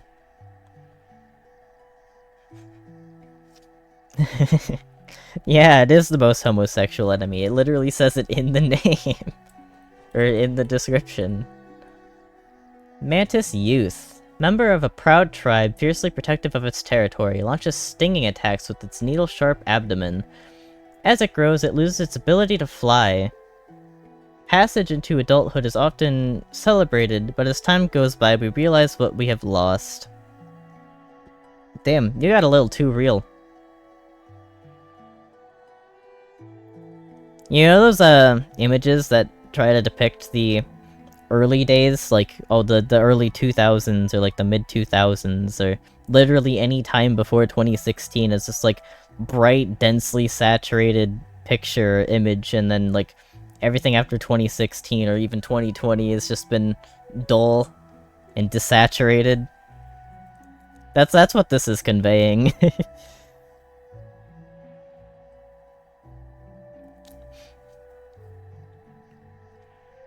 So real, though. So real. Mantis Warrior, member of a proud tribe fiercely protective of its territory, launches savage attacks with bladed forelimbs. That's so real. You know, I think it'd be both really cool and really scary to meet a mantis that was the size of, like, a person. Soon to be 2024, that's so real. I can't wait for 2023 to end. If you venture too deep into the fungal forest, these warriors will stand in your way. What is it they guard deep at the bottom of their territory? A gate into, like, a dark place?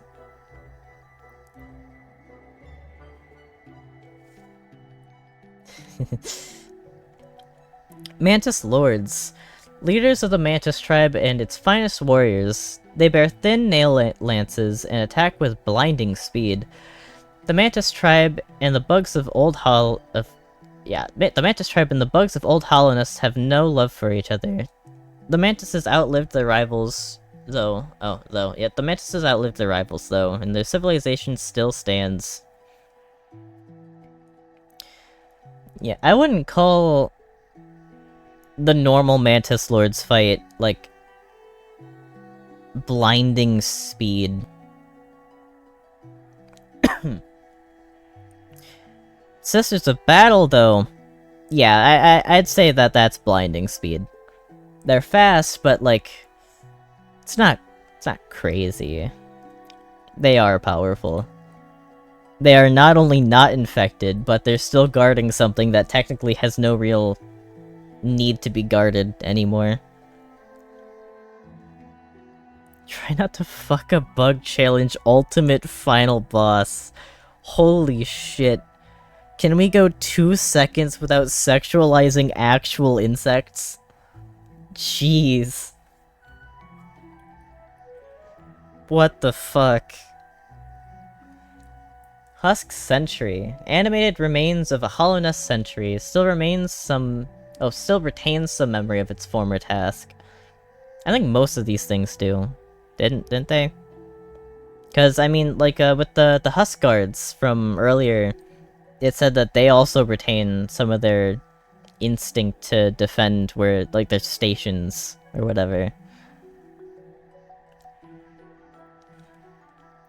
More skilled at combat than most bugs of Hollowness. They are nimble but lightly armored. Keep the pressure on them. They now die in one hit to me. GG easy. Heavy Sentry. Animated remains of a large Hollowness sentry. One of the few in Hollowness strong enough to wield a great nail. Surprisingly quick-witted for a corpse, it will try to catch you if you leap over it and can chase you if you flee. Enjoyable to hunt, but beware them in packs. Nah, I think these also die in one hit now. I could be wrong about that. Oh, look, like... Oh no, there's like 20 of them in one small confined space. Whatever will I do, Descending Dark? A winged sentry. Flying sentry of hollowness patrols the heights of the vast caverns in which the city was built. Dances through the air just out of reach until it spots an opening and then swoops in for a decisive strike. If you're confident, wait for it to come to you to counter, or then counterattack. I hate these things. And the Lance Sentry. I hate the Lance Sentry more than the Winged Sentry.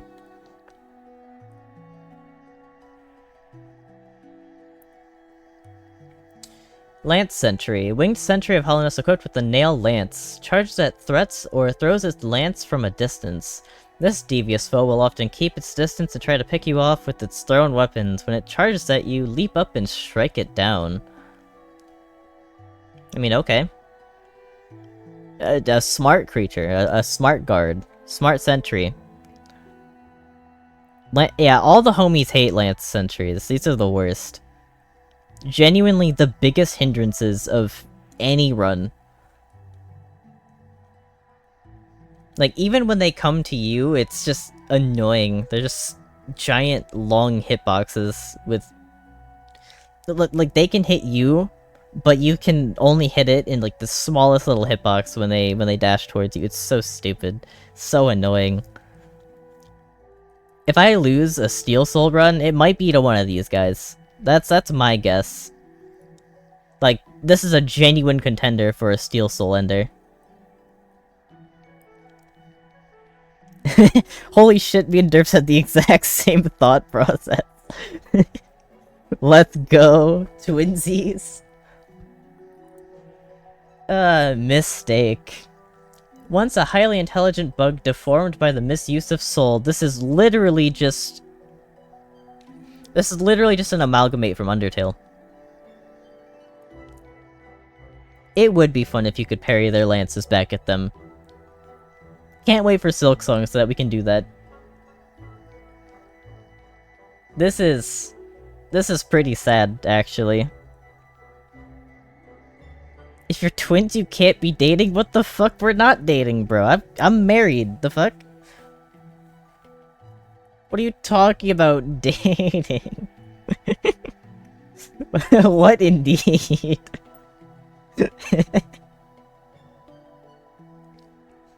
Oh no.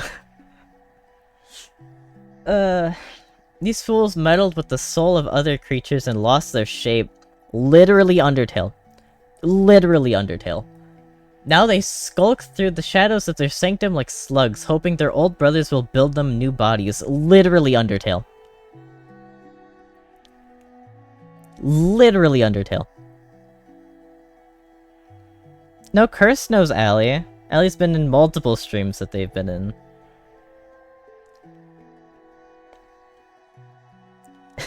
Hold on, indeed. What the fuck is going on? 4K. Bro, you talking about that, like... What is it, like 144p?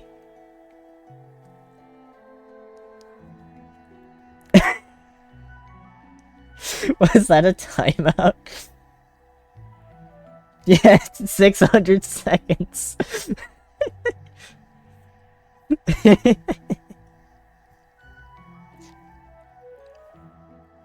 Let's go. That'll teach you. That'll learn you one. I'm actually going to let that that timeout go full length. That's the 10 minutes. 10 minutes in timeout for you. Face the wall, in the corner. You look back, I'll add a minute.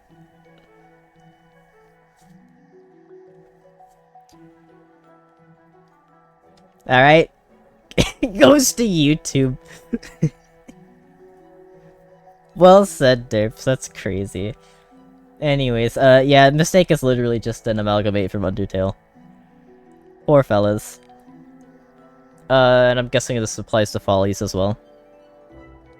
Once a highly intelligent bug inflated by misuse of soul.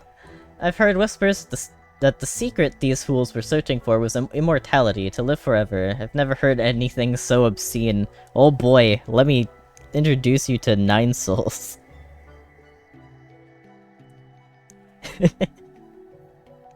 Wait, what is that YouTube message? Is that, like, YouTube itself? Like, moderation? Damn.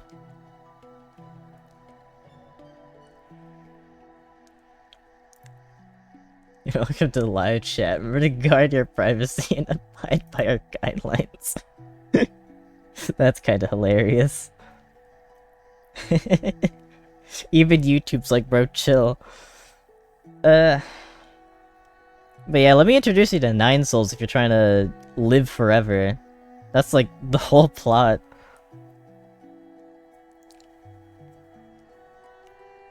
Yeah, you're a folly that was trying to learn how to make dogs immortal. You were studying a cure to mortality for specifically dogs, and had to use yourself as a lab rat, so you turned into a folly. I like that lore. Spell Twister. Highly intelligent bug that uses arcane knowledge to twist soul into vicious spells. Ooh. Bro. Does this guy have multiple accounts? Wait, what?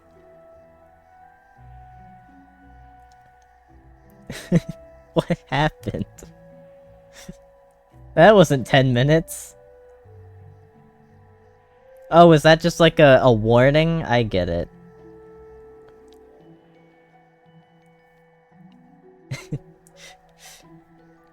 Derps, you do whatever you see fit.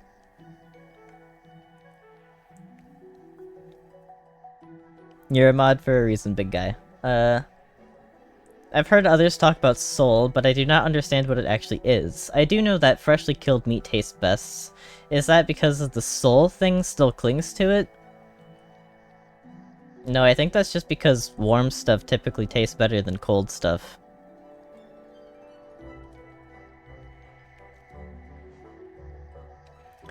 Soul Warrior. Oh, poor thing. I looked at this and I'm like, oh, that's just a normal enemy. No, that's supposed to be a boss, I guess. This is a boss? You're telling me that, like, this is a boss? This isn't? That, like, this is a normal enemy? The Twister is a normal enemy, but the Warrior is, like, that's a boss? This is a boss? You make me look at this thing and that's a boss? What do you mean that's a boss? That could be classified a mini-boss at best. That's just like a bulky enemy at worst. He does look like a goon, you're right. Soul Warrior's just a goon. Yeah, learned bug wielding a refinable pin blade enhances its combat prowess with harvested soul. Where these strange warrior go, whispers follow them. Not only are they skilled with a nail, but they can also use some strange power to shift suddenly from place to place. Stay on guard. I mean, the teleportation thing, that is a little cool. I will give it that. But at the same time, the Spell Twister can do the exact same thing. All of these guys can teleport. Every single soul creature can teleport, so... That does make me wonder, why can't the knight teleport with some kind of harnessed soul? Wait, it can! No, that's dream. That's like dream essence that it uses, not soul. Why can't we learn how to teleport? What? Interesting.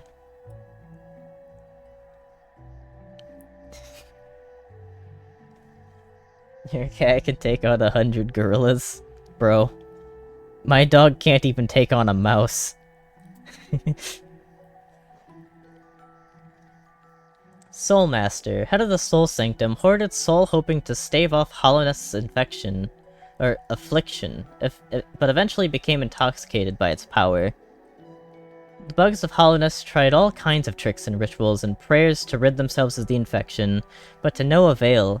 Perhaps the infection came from somewhere deep inside them that they could not escape. Poor them. They thought they could survive. They thought they were safe from the radiance. Pff, lol. It is but their own mind that they should fear.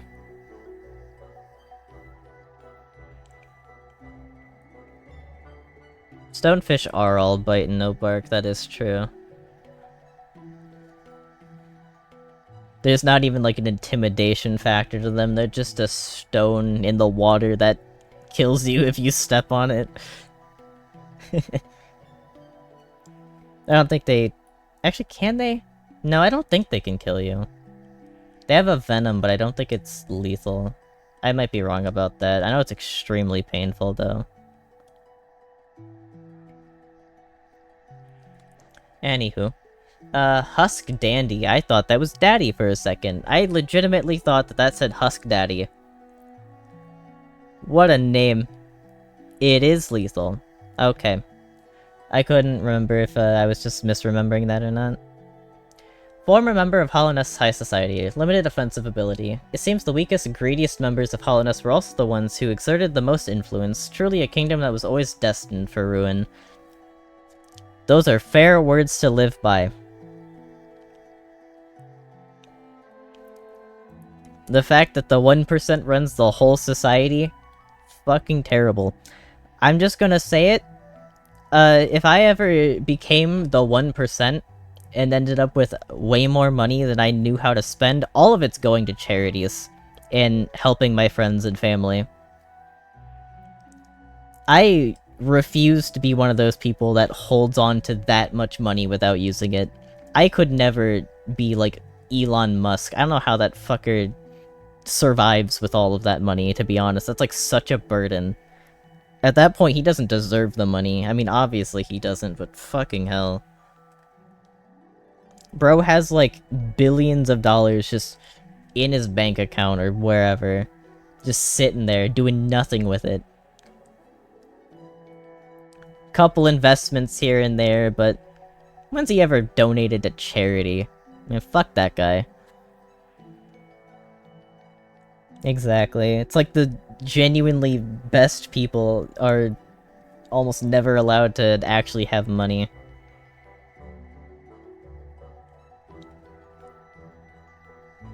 Why are there poison animals and camo animals, but not a lot of both? I think you're kinda right about that. Like, Stonefish is obviously one of those. Extremely overpowered. That thing is like, you don't mess with a stonefish, but like... Well, no, I was about to say something like poison dart frog, but those don't camouflage, they're just really bright to tell you to not mess with them. You are right. I can't really think of anything else off the top of my head. Anyways, Cowardly Husk, former member of Hollownest's High Society. Although made aggressive by the force inside, old instincts still occasionally compel it to run from danger. The fearful, cowardly nature of these Hollownest bugs persists even after death. It almost feels shameful to chase and cut them down. It's satisfying, honestly. That's how I describe it.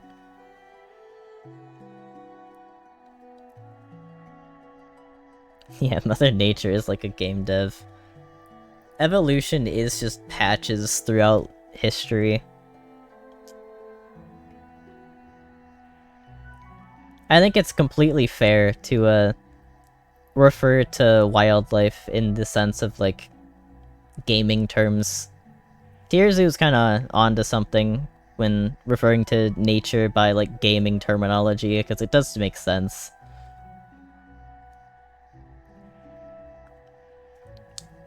Anyways, yeah.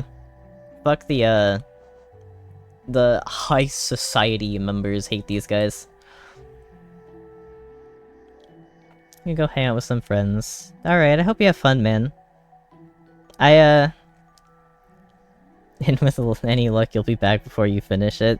Debatable. I've been here for a while, so... It's like 50-50. I have no idea how much longer this is gonna take. Eat the rich! Yeah, baby! Let's go! Fuck the 1%! Alright. Gluttonous Husk. Or member of the Hollowness High Society, uses his corpulent body as a weapon.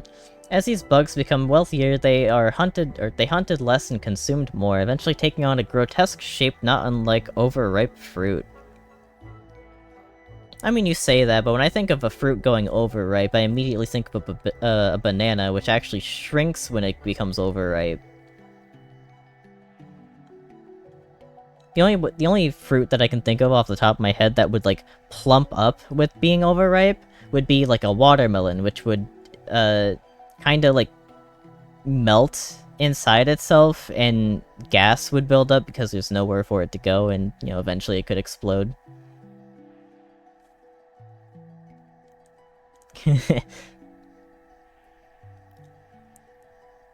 I wouldn't say overweight. I think it's more of an obese kind of term. Because overweight just implies that you're, like, anything above average for your... I think it's BMI is the term that I'm looking for.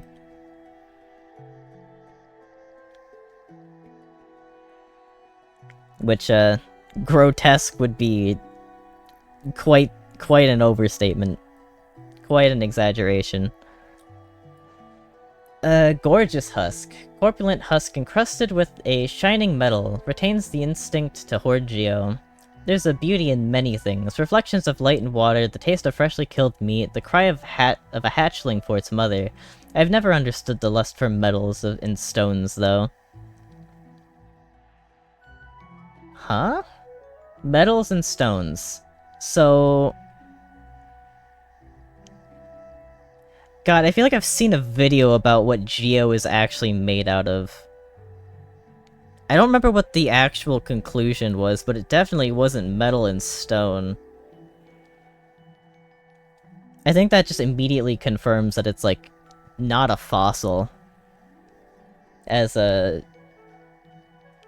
few people said. At least I saw that people said.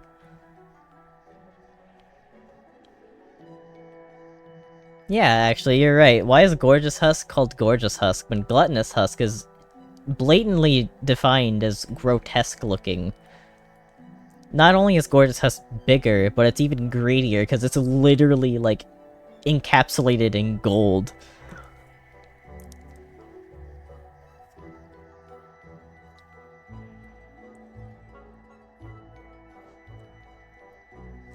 Great Husk Sentry. Animated remains of a great sentry, the most elite of the city's guards. Wields a great nail and shell. Its powerful attacks cause heavy damage.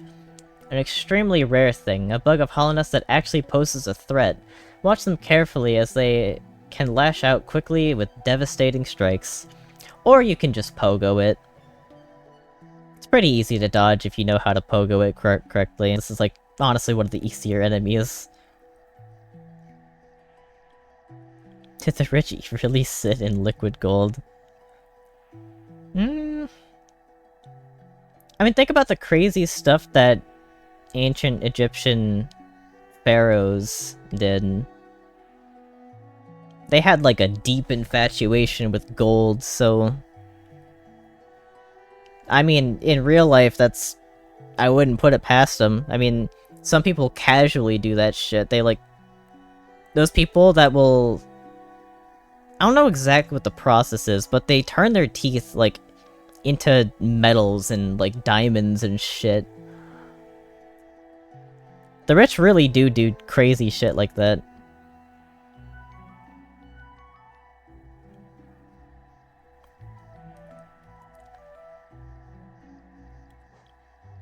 Watcher Knight. Discarded shell of a Watcher Knight, reanimated by a swarm of infected flies. So... I'm so confused about this, actually. So... The infected flies, and that, like, goop that infects the, oh god, what's it called? Broken Vessel. Like, the Broken Vessel is completely gone. There's, like, nothing actually in there anymore. Even though there's, like, implied to be in its death animation, kind of, maybe. I don't really know about that. the only thing controlling it is, like, in this case, the flies, and in Broken Vessel's case, the, like, infected goop.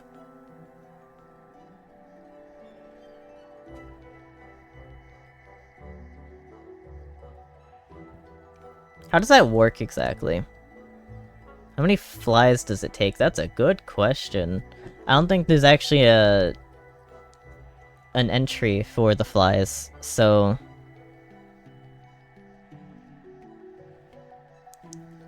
I don't know. When these silent warriors fall in battle, their bodies split open and strange bugs come flying out. I wonder, what will come flying out of me when I die? Will my hopes and fears drift away into the darkness? No, bro. I'm pretty sure you're just a natural creature, Hunter. I don't think anything's gonna come flying out of you. Except maybe your hopes and dreams. Maybe your hopes and dreams will fly away. That seems to be a pretty common theme with, like, visual deaths in this game. Of, like, actual NPCs and not enemies.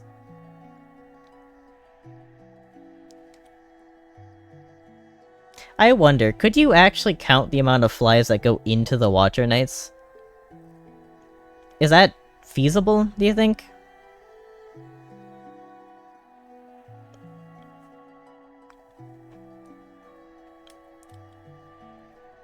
I haven't tried it. I don't remember what the animation looks like. I'm gonna leave that to anyone that thinks about it too hard. The Collector. What a creature. Dark figure locked inside the Tower of Love. Preserves hollowness creatures in glass jars with particular attention given to grubs. A shadow that sometimes flits? That's a word I've never seen before. A shadow that sometimes flits through the caverns, making strange noises to itself. I've never seen it clearly, so I have no idea what type of creature it is. It's void. It's a void creature.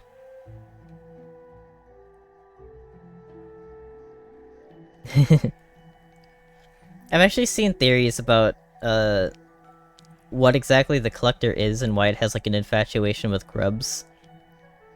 I think someone said that it had, like, a relationship with one of the bugs outside of, I don't remember exactly. I think it was specifically one of the dead bugs in the Queen's Gardens. It had, like, a relationship with it. Unsure what kind of relationship, but a relationship with it, and the Collector was probably, like, tutored on how to preserve bugs and keep them in jars. So its infatuation with grubs is literally just... hoarding? Like, actual preservation?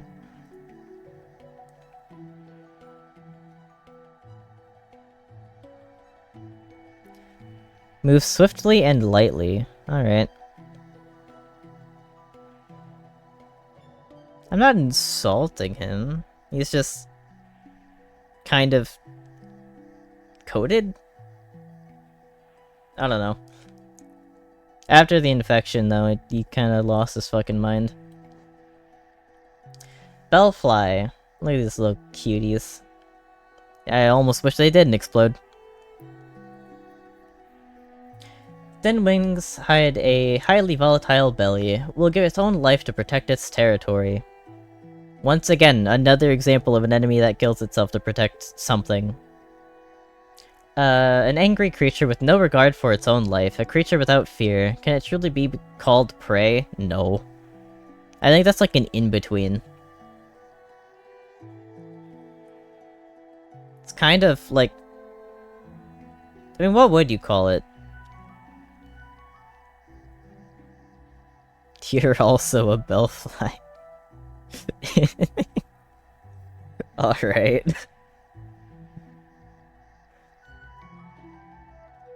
There's definitely some kind of classification for something like this, even if it's purely fictional. I thought that name was Philip. I almost find it funnier to call this guy Philip, so I'm gonna call him Philip. I'll say his name once, for anyone just listening. Pillflip. Philip. Odd creature that adapts to changing situations by flipping over and using the limbs on the other side of its body. Adaptability is an important survival skill. If a problem seems insurmountable, try approaching it from a different angle. Nice pun, Hunter. At least you have any amount of humor as well.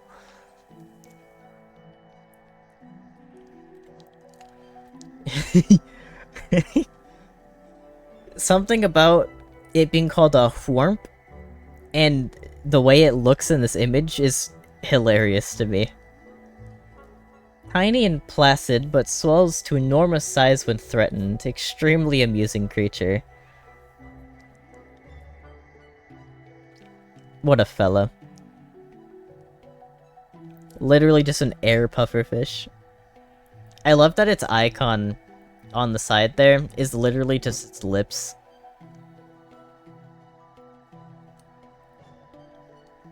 Blugsack. Placid but putrid creature, holds rancid eggs within its gut. Easily tracked down if you have a sense of smell. I strongly suggest you do not eat its eggs. I mean, it's called a rancid egg, but why is it rancid? Is it because it's infected? Things that are infected don't really rot, though.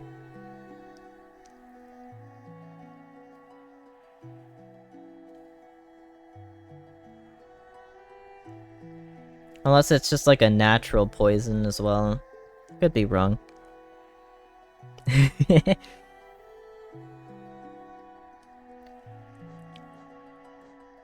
Dung Defender, skilled combatant living in the heart of the waterways, assails intruders with balls of compacted dung. Fighting for honor or for loyalty, you may as well be fighting for dust. If you want to kill, do it for your own sake. That is the nature of a true hunter. I mean, sure, in your own, like, twisted, mindset, sure. A true hunter, yeah, if you're killing for sport, you just do it for the name of the game, just for fun. Because why not? But, you know, I think a majority of people are not like that, so speak for yourself, I guess. White Defender, figure from a fondly remembered past, reacts gallantly to... gallantly. Specifically gallantly, what the hell? Figure from a fondly remembered past, reacts gallantly to defeat by becoming stronger. Oh, that's referring to him, like, getting harder every time that you beat him in a dream, yeah. The Champion's Call, the Knotted Grove, the Battle of the Black Worm. I remember it all. I will carry those glories with me always, until we meet again. Ogrim of the Five Nights. At Freddy's? No.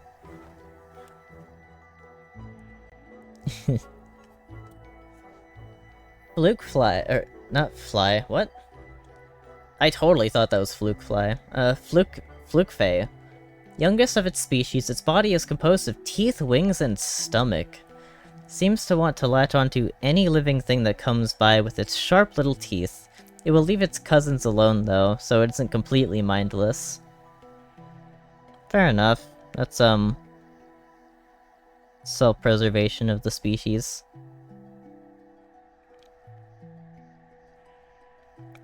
Yeah, what would a shit fiddler be? What's that talking about?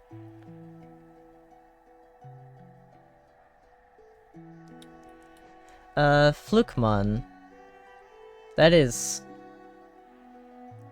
This is, like, the clearest indication of, like, a... Pokemon ever. Fire, bird, I agree. Worm-like creature that prefers damp, dark habitats. Dangerous, unpredictable foes that infest the pipes below Hollowness Capital. Even when it seems you've killed them, you need to stay on guard. Yeah. Yeah.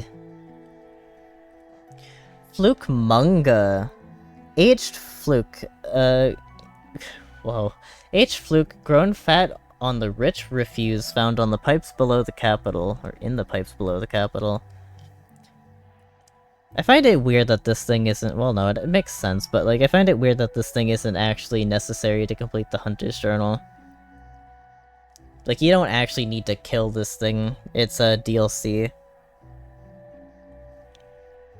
When predators are too successful, the surplus of food they eat becomes soft bulk wrapped around their bodies. Still, these creatures at least seem to make good use of their additional weight.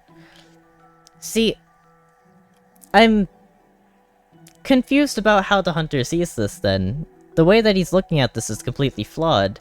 If he acknowledges the fact that surplus of food is a sign of being a successful hunter or like creature, then why does he bully fatter creatures? And call creatures like the gluttonous husk like pathetic? I don't know, that's a little confusing to me, I guess.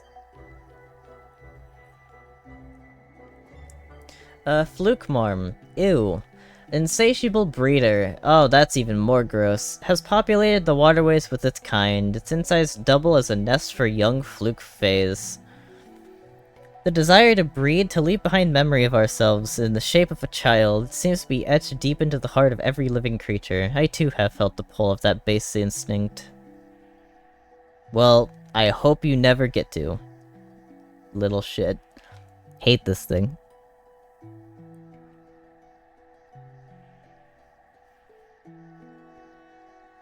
Oh, I see. Actually, it does make more sense. I didn't really think about that part of the argument. The husks do just kind of get it delivered, so that makes sense. Shardmite. Ooh, all of these are pretty. Feeds on crystal dust and uses crystallized spines to protect itself from danger. I don't find this creature particularly notable or interesting. It should learn to fly or breathe flames or sing hauntingly. Anything to justify its existence. I mean, it's cool. Well, it doesn't need to be notable or interesting. It's just a cool little fella. It does look like a Mario enemy. You'd find this in the underground levels in a 2D game. Like, literally, like, what's it called? Something beetle. The blue ones. I think you know what I mean. Wait, no. Those ones don't have... Those ones don't have spikes. I swear there's one that does have spikes, right?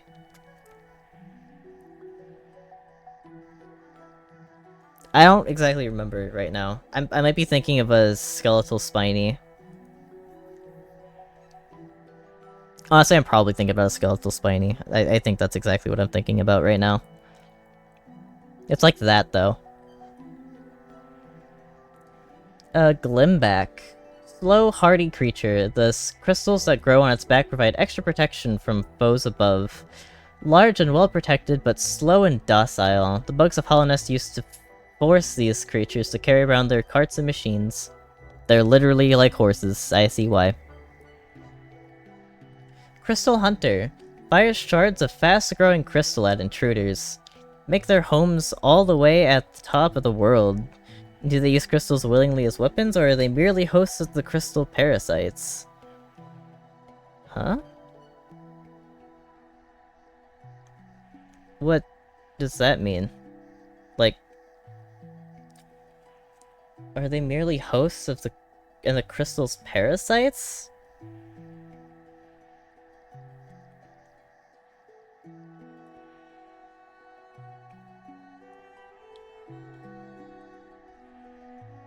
By... What do you mean by parasites? The crystals are, like, alive to some extent? What? I mean, I guess I kind of get it in context of the enemy, because the shards it shoots at you kind of expand upon touching anything. So I guess I get that part, but...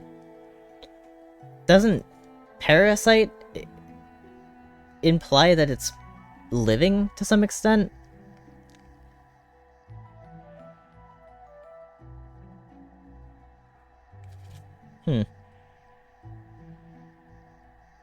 Interesting little fella. Crystal Crawler. Wow. If the crystals are parasites, this thing is gone. Discharges searing beams of light from the crystals on its back as it crawls around, seemingly unaware. These creatures look weak, but sometimes burning pillars of heat will burst from the crystal they carry on their backs.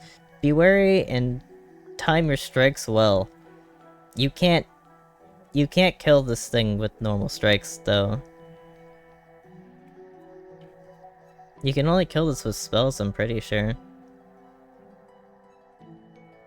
Maybe I just haven't ever hit it at the right angle, though. Could be wrong.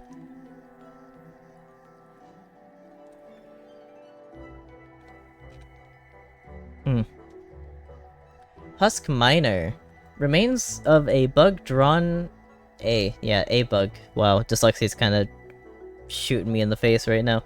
Remains of a bug drawn to the crystal peak for its precious crystal. Its claw pick now doubles as a fierce weapon. Bugs of Hollowness lusted after the strangest things in life. They would dig furtively? Yeah, that's T and that's T before I. Okay, interesting.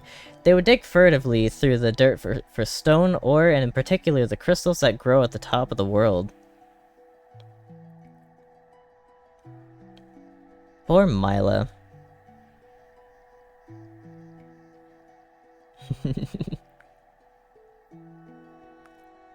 That is what Minecraft YouTubers like. You're so right about that. A+, 100%.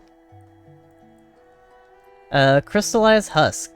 Remains of a bug who died amongst the crystals, animated by a strange force. It attacks by firing beams of light from its crystallized arms. There's some strange power hidden in the crystals that grow up there in the peaks. They gleam and glow in the darkness, a bright point of searing heat in each one. They sing too if you listen very softly.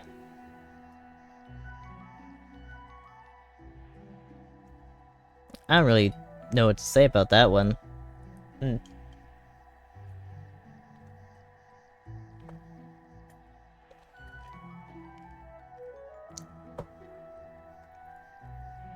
Like, the way the beams work makes a bit of sense. I don't know where the light exactly comes from, but...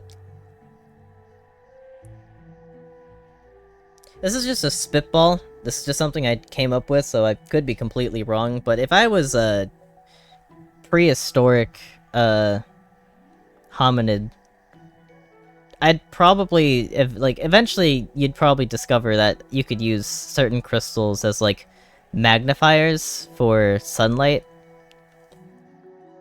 And I'd probably use, crystals as a way to create fire. I think that's, like, an actual way to do it. I mean, I guess it's a bit obvious. If you condense the light and heat of the sun to a certain point, yeah, and that's one of the most natural ways to do it. So that, like, I guess that's how that would work, but I don't know where the light would come from that creates the beams. It'd also need to be a lot of light to create such a large laser, so... something for sure to think about. Crystal Guardian. Wait, what if it came from inside themselves, because they're infected with the radiance? The radiance, like, creates the beams, because it's literally, like, light, or what. Okay, that's a shot in the dark, but sure, maybe. Crystal Guardian. Heavy set miner of the Crystal Peak, overcome by crystal growth, can discharge blazing beams of light from its crystallized limbs. How does the world look to this creature, gazing out from within its crystal prison? Does it see only light? What drives it into a frenzy? Or is that what drives it into a frenzy?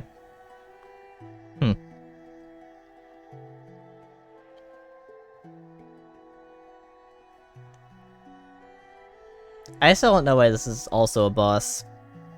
It has, like, two forms, which is very boss-like, but it goes down so easily. I've heard there's people that have struggled on Crystal Guardian. Like, I've seen maybe one Reddit post at some point where someone was like, "Hey, any tips on Crystal Guardian? I'm, like, eating shit." But they were also, like, extremely early into the game. They, like, went to Crystal Peak immediately after City of Tears and had, like, no upgrades. So, I mean, I'd understand in that position, but this guy's so fucking easy. How is this a boss?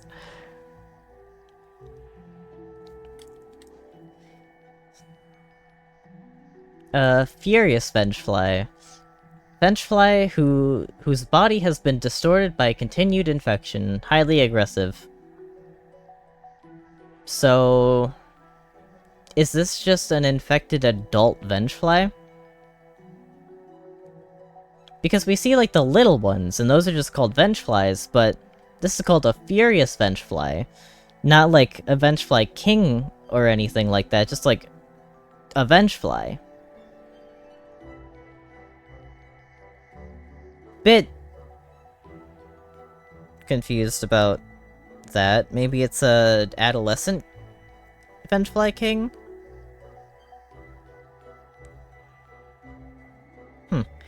The infection that passes from creature to creature grants strength and courage, but it also seems to enslave the will. Would you make such a bargain? No. I mean, who would? It's at the cost of your very will, and in most cases, your life. The infection is willing to completely discard the host in order to secure more bodies. Kind of a toxic cycle, if you ask me. It's, I don't know. Probably a bit flawed. Like, the Furious Vengeflies, when you kill them, the way that, like, it works, that they throw themselves at you with the intent to infect you, but ultimately they fail at their goal, usually, and nothing comes of it. So they just, like, aggroed you very hard, lost the host, and died for literally nothing. Like a valiant effort, but nothing came out of it, so...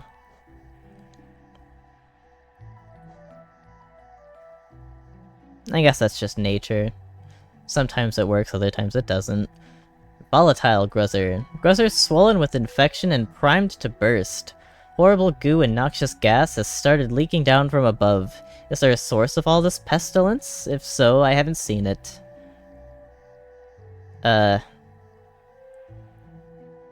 Horrible goo and noxious gas. Is that just infection? I mean, I get the goo part, but gas? What?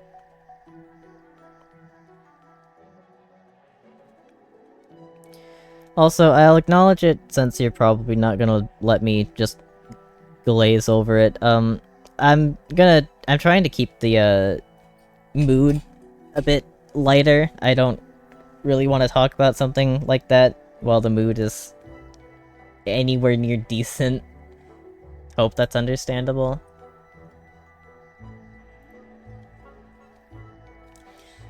Violent Husk. Maddened by massive infection, charges at enemies with no thought for its own preservation. I mean, no thought for preservation is one way to put it. It's, it literally... It's another bomb. This is another living bomb.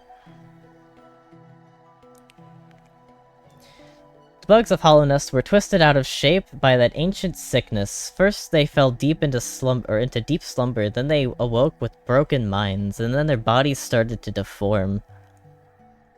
It sounds like those, like, infection AUs that you see everywhere, or that...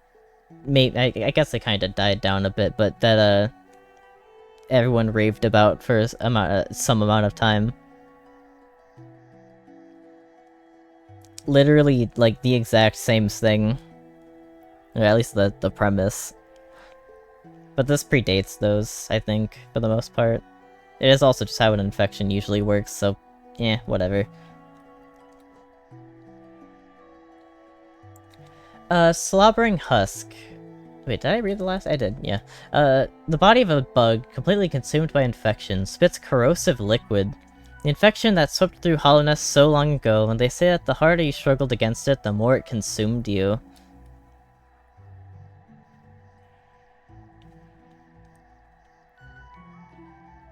I don't really see how that works.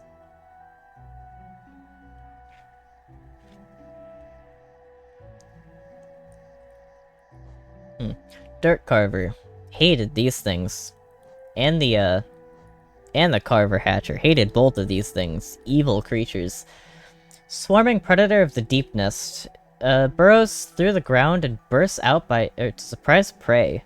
Springy and vicious, these hunters will try to overwhelm you with numbers in the dark, tight, twisting caverns they carve through in the ground. Always be on your guard. Hate these things. Especially early game, they're so annoying. They take so many hits to kill if you don't have an upgraded nail.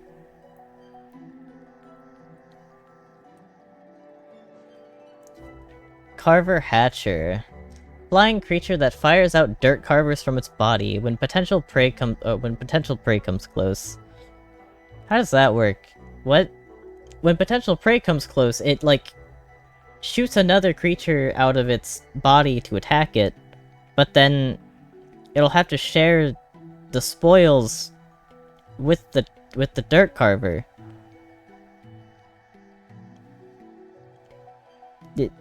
Why? Sure, I guess. Are these creatures the mothers of the Dirt Carvers? They appear only loosely related, but then how did the Dirt Carvers get inside the Hatchers? A confusing situation. That is another valid point. Are they symbiotic or something? What is this interesting ass? Alright, sure. You know what? We'll go with it. Garpede. I just got like a phantom touch. What the hell? I thought the dog was in the room and just like tried to jump up on my chair.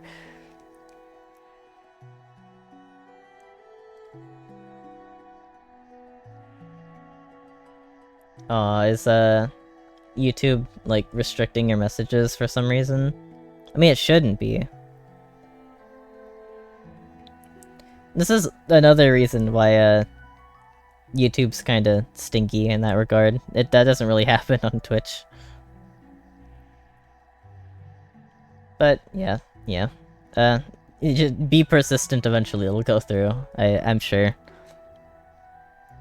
Garpede. Giant burrower covered in thick shell plates.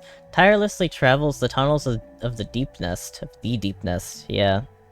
I mean, I don't know why I keep thinking that these should be pluralized. It's not like there's multiple deep nests. Monstrously strong, they shrug off any attacks you make on their thickly armored bodies. Luckily, if you simply avoid their paths, they'll leave you alone. They don't mess with you even if you do mess with them. They have, like, telegraphed pathing.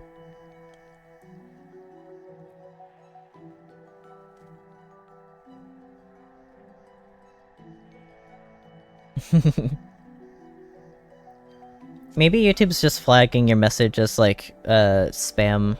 That could be how it's treating it. Like, you're repeating a message multiple times, and it's just not happy that you're doing that. Did I... Yeah. Corpse Creeper. Parasitic beast that controls the body of its host after the host's death.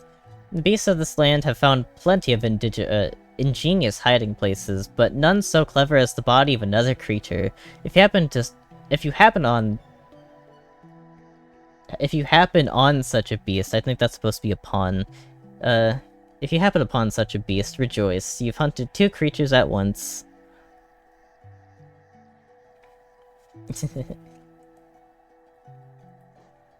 Deepling.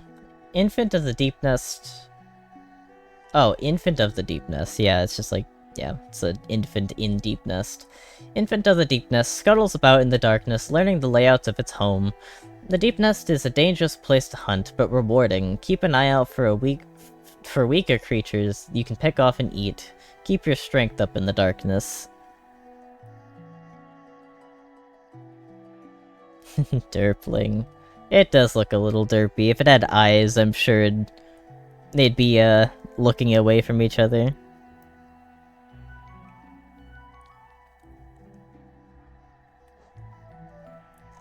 Deep Hunter. Crawls along walls and roofs, spitting burning venom at anything that passes by. They can be hard to spot as they flitter in and out of the darkness. Watch for their glowing eyes. I hate these things. I'm pretty sure this stupid dickhead resulted in an actual death in my first playthrough. Which is painful. I think it was to get that, one grub in the, like, horseshoe spike room. I don't remember exactly where that is, but... quite mean. And it's, like, unkillable unless you sacrifice a bit of soul for it. Obviously not really a big deal for an experienced player, but having gone to Deep Nest pretty early, that was kinda stinky.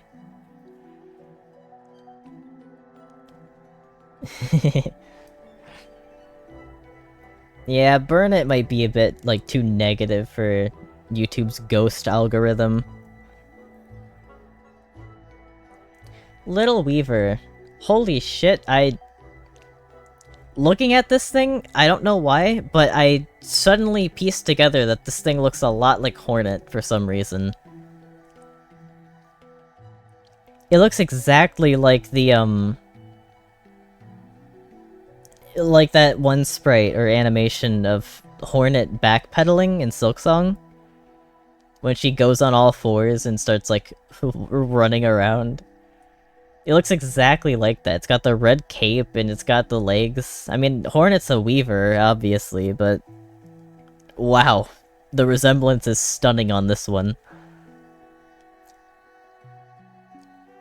Little Weaver. Nimble spider that traverses its domain on thin strands of web, often waits in ambush.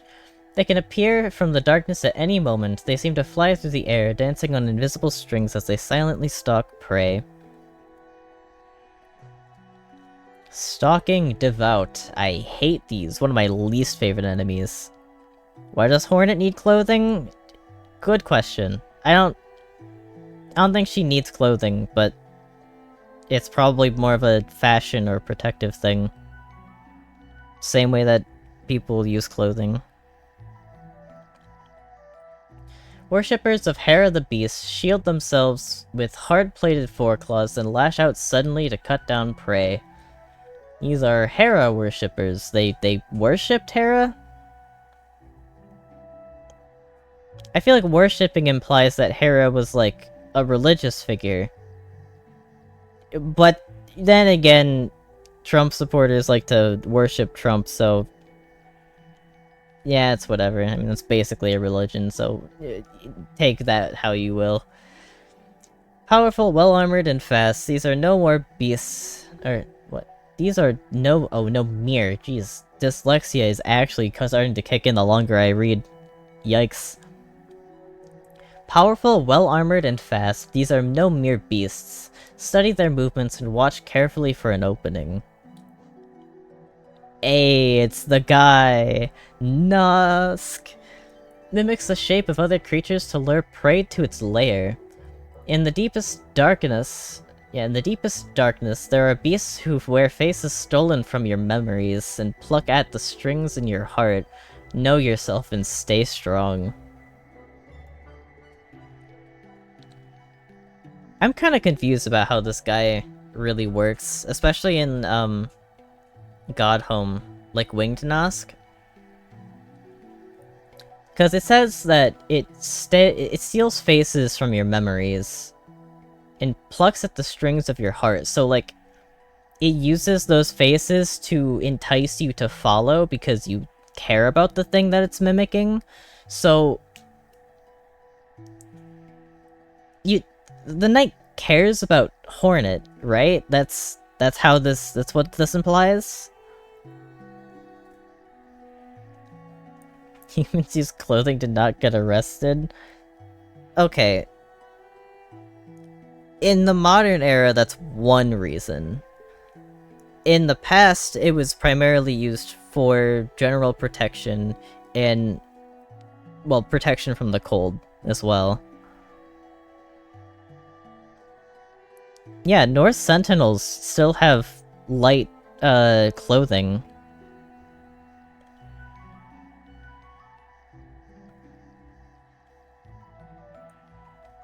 They're also in a pretty hot place in the world, so they don't really need clothing for protection. If, like, I don't know, random example, like, early Siberians, for example, anyone that was in Siberia before, like, the modern era, that shit gets fucking cold. So, you're gonna want clothing to not freeze to death out there. So, clothing has a bunch of uses. It's fashion, there's protection, cold protection, you know, general protection, I mean more like armor. Uh, there's a whole bunch of uses for it. Cultural signification, as you said, it can show ranks among people. There's a whole lot of ways that you use it, and that's shown here as well. Like, just one example is the wealthy bugs in Hollow Nest all had the red shell. That's probably not really something they were born with, but something that they acquired through wealth.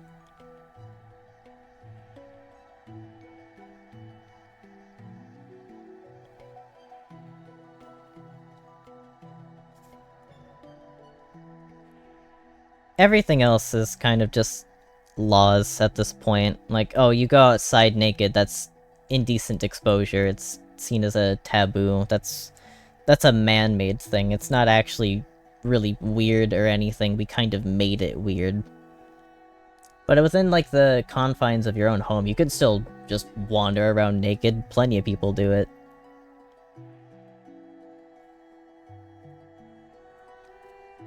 I think the way that we treat nudity is stupid, but in general, clothing I wouldn't say is stupid at all. Yeah. I wear clothes inside, I mean even if I was alone, inside, because, it's just comfortable. It makes me feel less exposed. It's like a blanket. It's like having a blanket on during bedtime, you know? You get under the covers and suddenly you feel a lot safer. Even if you're a bit warm, or like too warm, you don't particularly like uncovering yourself. It makes you feel a bit more exposed. I think that's a natural thing. It's like that. That's how I feel about it. Shadow Creeper. This thing is cute. Found only in deep, dark places, has never been observed to eat or drink anything. This little creeper is weak and poses no threat, but something about it still unsettles me. The way it moves and the noises it makes are strange somehow. Is this a little void creature, maybe? It might be made of void, that might be why it's weird.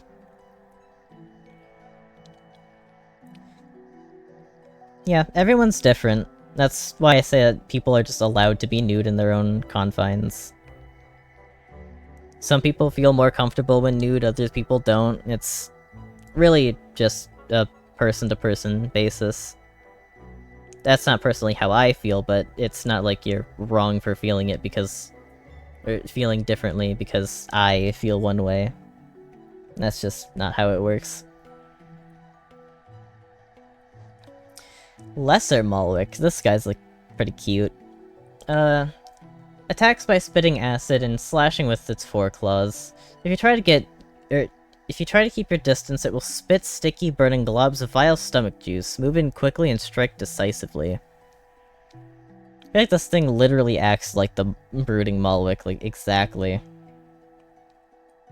You get close to it and it swipes at you, but, like, you'll have to jump over it because it's smaller and it's not spitting stuff at you, but you're farther away and it's gonna start spitting at you. It's literally just a mini Malwick. I like this thing's design. I fuck with tiny little Malwick. Lurk. Large immobile creature, wildly spits venom when intruders pass by. How did this foolish creature lose its legs? I suppose it's possible to lose anything if you really try. I think that's an evolution thing.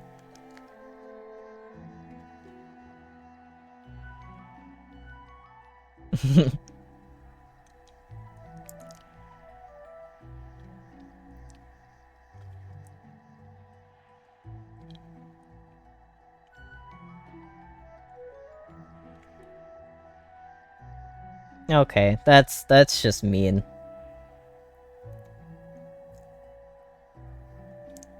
How is putting on headphones an L? I wear headphones constantly. I get ear infections regularly because of that. Yeah, common derps W. Yeah, let's go. He stays winning. Brooding Malwick, the guy, the one. Ferocious but extremely social creature, becomes aggressive if not able to mingle with its own kind. So basically, cats. Yep, it's in heat. I hear this beast crying out sometimes as I prowl the caverns, although I've never actually laid eyes on it. Who or what is it calling for? As far as I can tell, its voice is never answered. Poor fella.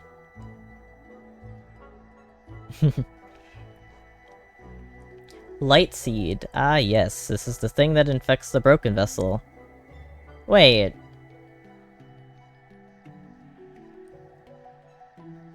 Is it the wait, is the infected is it the infected balloon or the light seed that infects the broken vessel? Is an infected balloon a bunch of light seeds, or is like the goop on broken vessel just a bunch of light seeds that combined into that goop? What?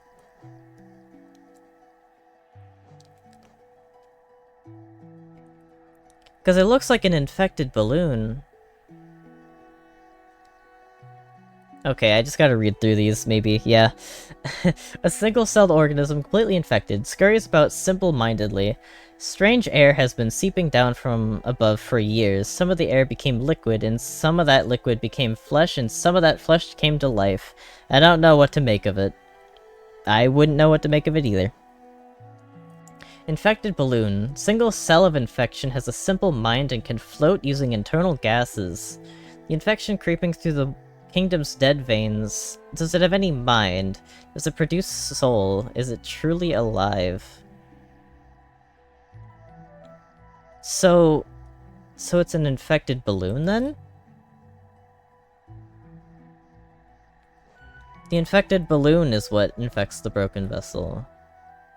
But also the animation for like broken vessel getting up is a bunch of light seeds jumping like into the skull of, or like the mask, the head of broken vessel.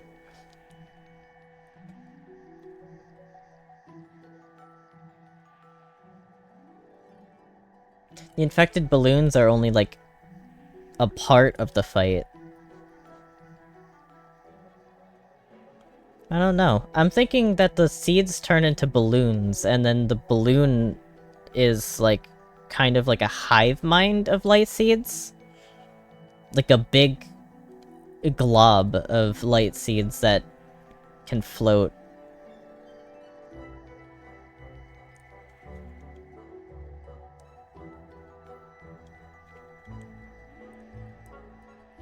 Very interesting here. Broken vessel, shattered corpse, reanimated by infected parasites. That doesn't even help. The shape of this creature, I've seen something like it before, more than once perhaps. It looks a little like the bugs of Hollowness, but not quite the same. Where did these empty little wanderers come from? It just says infected parasites, so is it a combination? Like, what does that mean? What do you mean, infected parasites? The light seed or the infected balloon? It looks like the balloon, but the animation is light seeds. Is it light seeds coming together to form a balloon on top of, like in Broken Vessel's shell?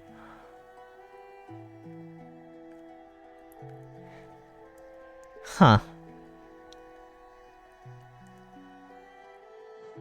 Boofly.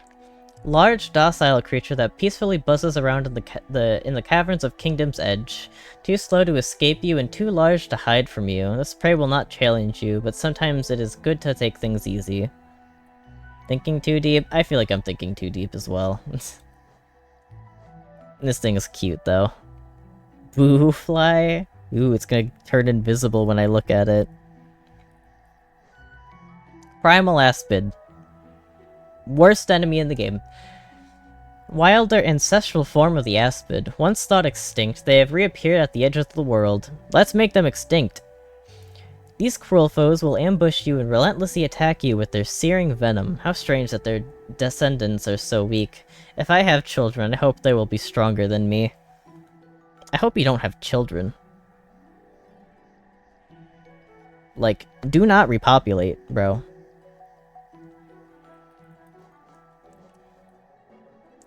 Hopper. Leaps at prey and uses its sharp proboscis to drain vital fluids. That is another mosquito. I hate it already. This hopping thief's belly is full of the blood it has stolen from other beasts. If you hold it above a fire, the belly will grow and grow until it explodes in a steaming shower of fluids. You know, ironically you say that, but I'm pretty sure Primal Aspids are one of the prime killers in Steel Soul runs.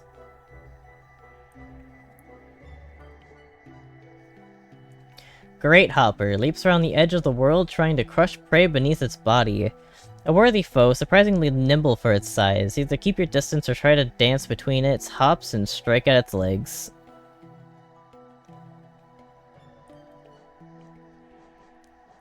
The resemblance is uncanny. Yeah, fuck these guys.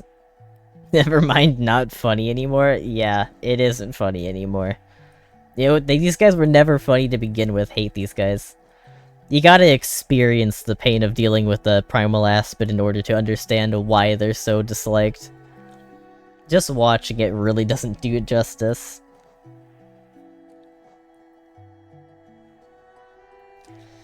Grub Mimic. What an evil creature.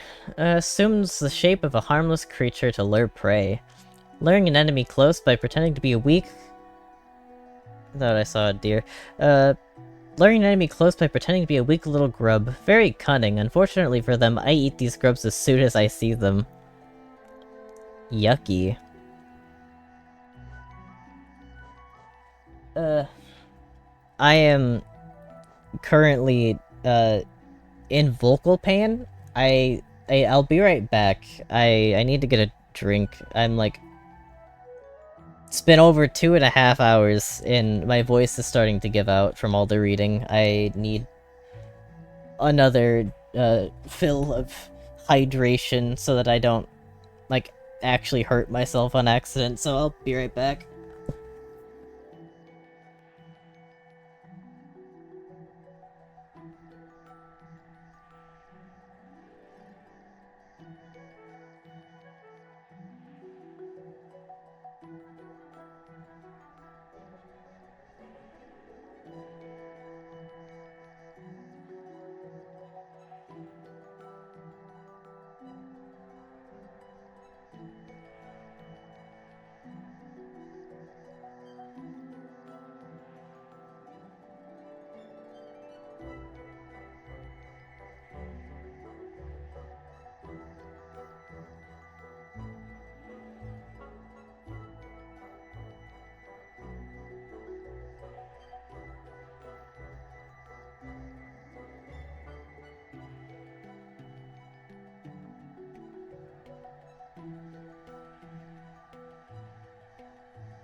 Say, chat, I thought about something. Where'd the myth of salt making you thirstier come from?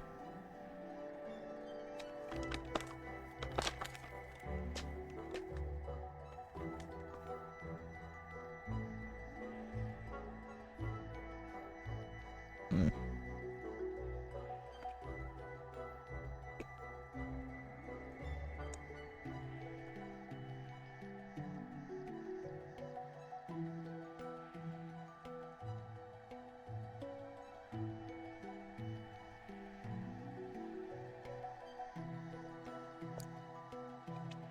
What are you yapping about?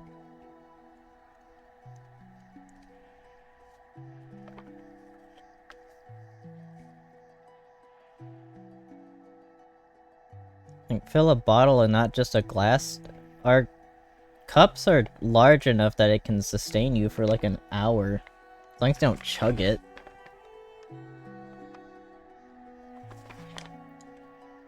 Mm. I also got a bit of beef jerky that I can snack on. Cause I'm a little hungry.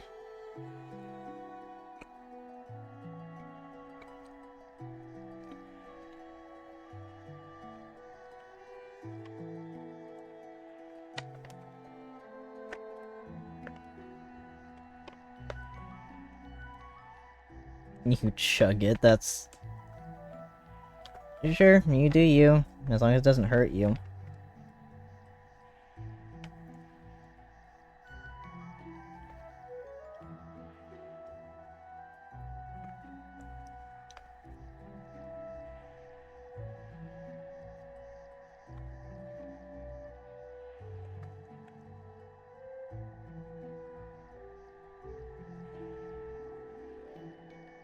Mm.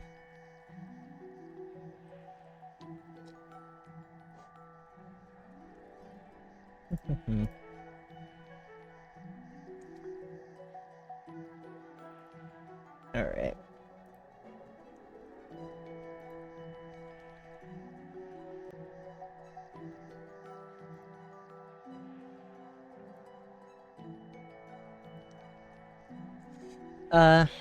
Hiveling. Smallest of the hive's inhabitants, carries out simple tasks. Weak but hard-working and numerous. Their hairy little bodies are filled with thick, sweet golden liquid. Good to keep a few on you for long hunts. My mouse is purple. Yes, my cursor is purple.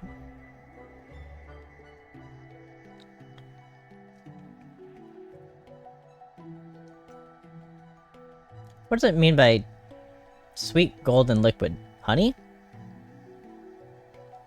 Are they full of honey?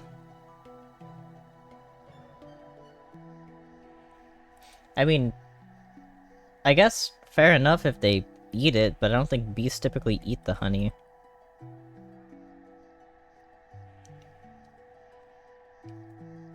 Hive Soldier. Defends the hive against intruders with its extendable stinger. Savage and dedicated warriors. Be prepared to fight them to the death if you plan on invading their home. I mean, I'll say they're formidable. Little assholes is what they are. They turn into... I mean, I don't know how they do it, but they just turn into giant stingers. Kinda crazy.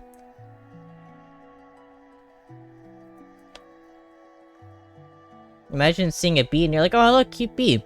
And bro turns into an actual, like, living spike. That's crazy.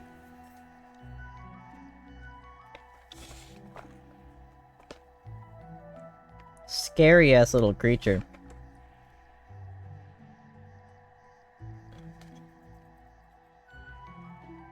Hmm.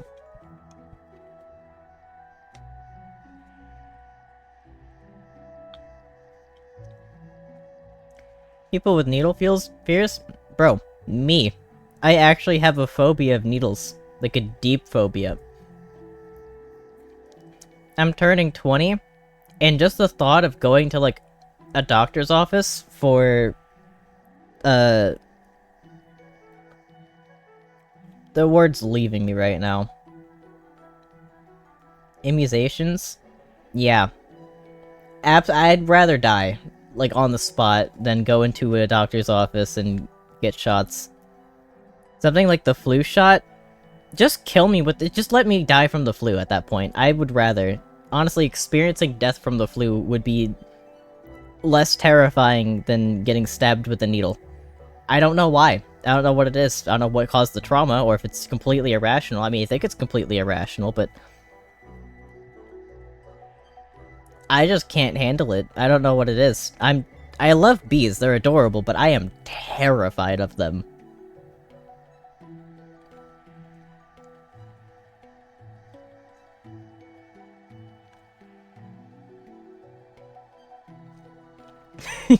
I like the self-awareness, only chat's bullshit.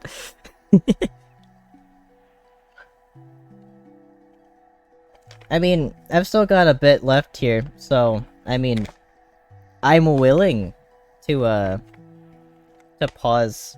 It benefits me, so... I'll pause for a second if, you need me to. I guess, for now.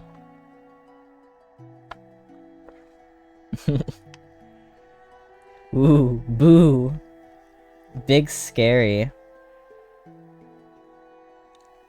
But yeah, something like sewing, I don't think I could do, because working with a needle like that.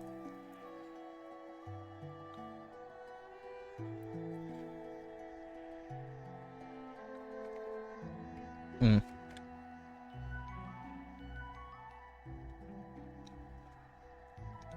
I really don't know why.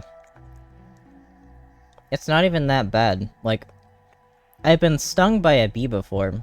It stings, yeah, but it's really not that bad. My one experience was like, I think I was 4 years old. I was sticking my hand in one of those like water pipes that you'd see outside, like almost a faucet. And there was a beehive in it. I was told not to like 80 times, but you know, little dumbass didn't listen. I got stung by a bee. And it wasn't even that painful. I just overreacted because it spooked me.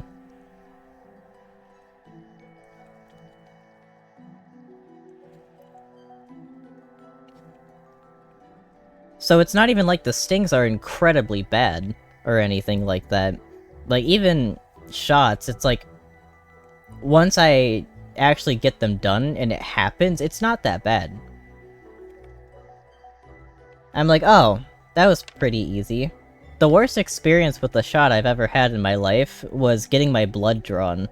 Or, I think it was the first time I ever got my blood drawn. It's not supposed to feel like the initial stab throughout the whole experience, but during that shot, for some reason, during this blood draw, it felt like the initial shot the entire time. I was told that it's because I tensed up, but I acted the exact same way during the second time I ever got a blood draw, and it disappeared so fast that by the time it was over, by the time it was almost over, I was opening my eyes like, is this shit done yet? Because I didn't feel it. I don't know what happened, but like, experiences like that first blood draw are exactly what makes me terrified of them. It feels random because of that. Sometimes it's not terrible, other times it's like the worst feeling you've ever felt in your entire life. It's... yeah, they just don't rub me the right way. Like, obviously, I would never say no to getting vaccinated or anything like that, because very, very important, but god do I hate getting it done. Like, I don't think I could get myself to go alone. When I go in the future, I'm gonna have to, like, have Allie sit next to me and hold my hand and shit. Like a little kid. Because I can't handle it, I just can't. It's such a daunting fear that I've never been able to get over. Hmm.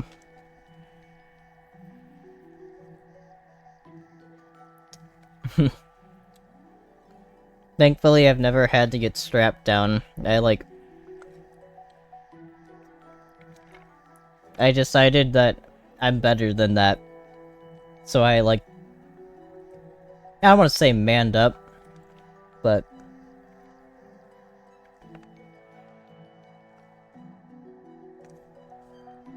I faced my fears and went through it like a big boy. I always got suckers after, so it's not all bad.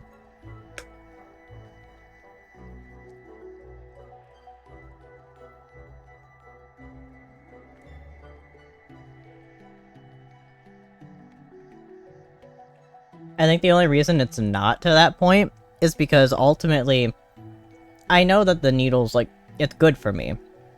Like, I'm getting poked for my benefit.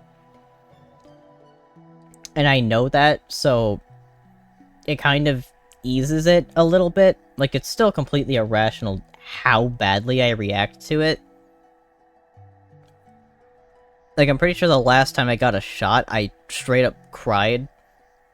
Which, that doesn't happen much if you know me personally. It's kind of hard to get me to straight up cry. But, yeah, it's, ultimately I know they're good for me, so I struggle my way through it.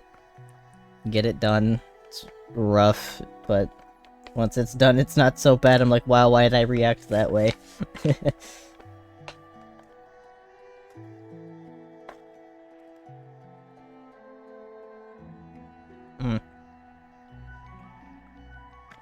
How many entries do we have left? I assume only a couple dozen.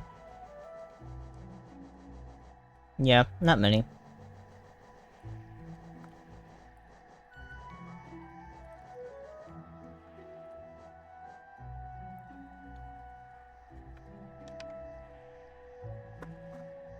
I remember the last time I cried.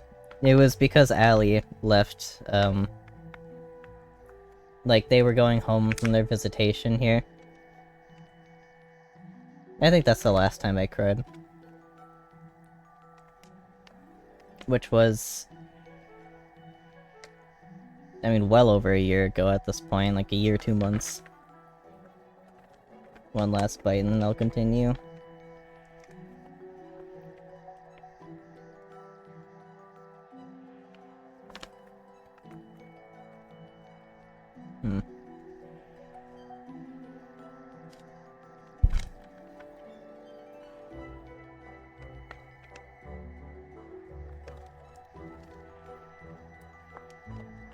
Aw. That's pretty sad. I'm glad she's okay, though. That's what matters.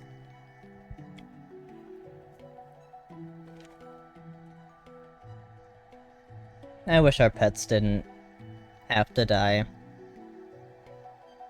Actually, instead of just, like, putting this on my desk, I'm gonna put it in the garbage. Hold on.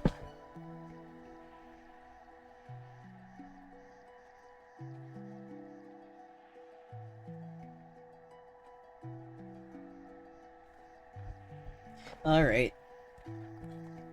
We can continue now.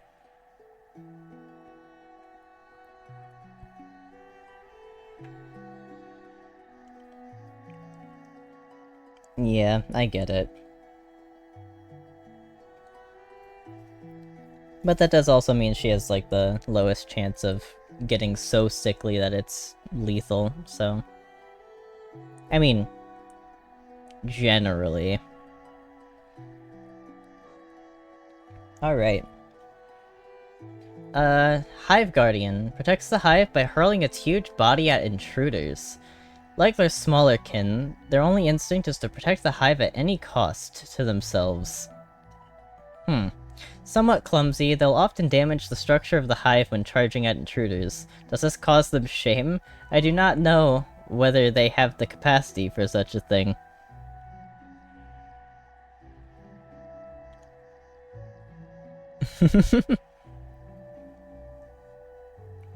Damn, One Piece is good enough to cry over? Shit. I wish I had the time for that. To be emotionally invested in something like that.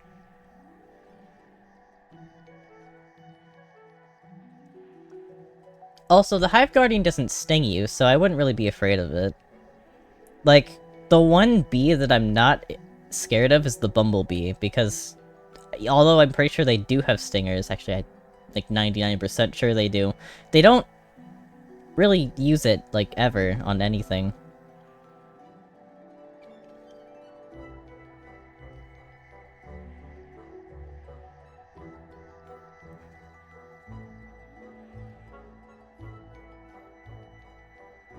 But, yeah.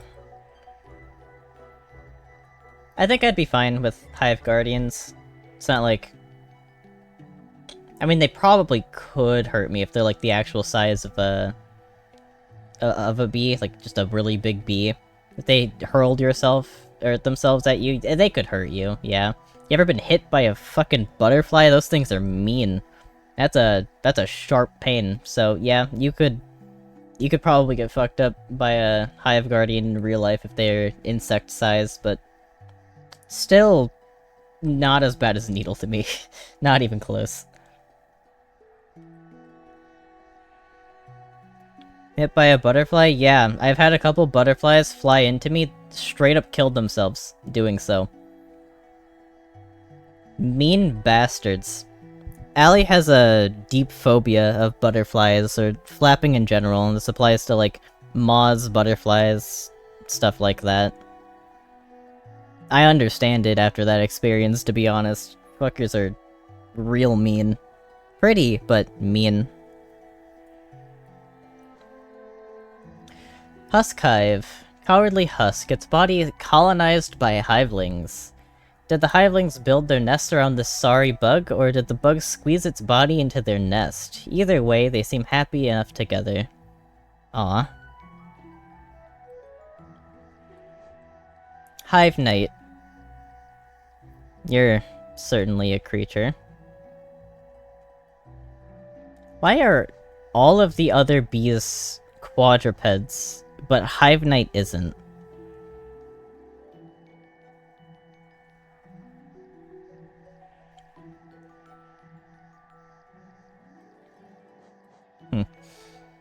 Hive Knight, loyal protector of the Hive's queen, flightless but ferocious in battle.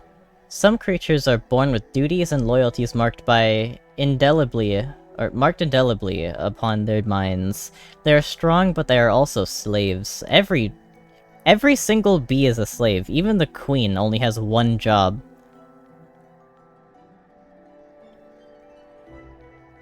All bees have their roles. They're all basically slaves to their own roles.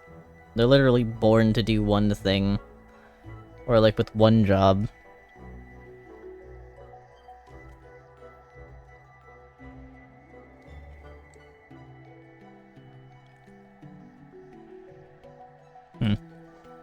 Spiny Husk. Overgrown with vegetation, attacks by firing sharp spines from its body. The spines they fire seem to be mildly poisonous. Don't use them to clean between your fangs after eating. I mean, they're orange, right? So it's infectious. Mario reference again. This is the third spiny joke this stream, let's go. Loodle. Hate these guys. Inhabits the wilds beside the Queen's Gardens. Not aggressive in nature, but its wild bouncing behavior can be dangerous. It seems like their energy is limitless. Do they ever stop to sleep, or eat, or love? I don't think this thing knows it's alive. Lurks amongst the foliage. Mantis petra lurks amongst the foliage and attacks by flinging wind scythes from a distance. They will harass you from afar, so get close and strike quickly. Their bodies are brittle and will easily fall to your nail. What's your opinion on a random fly committing suicide for no reason? I mean, when it's on my body, it feels like vindictive. But some of them just do that. I don't think they really have the cognitive function to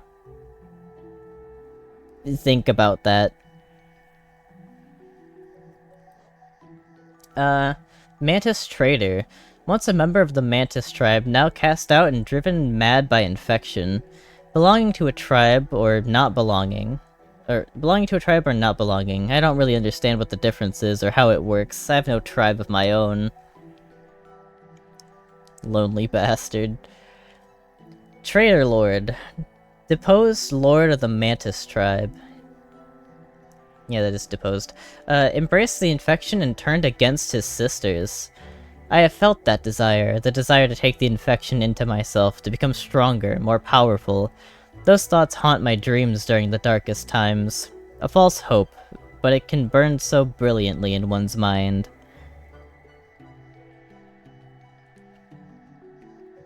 It's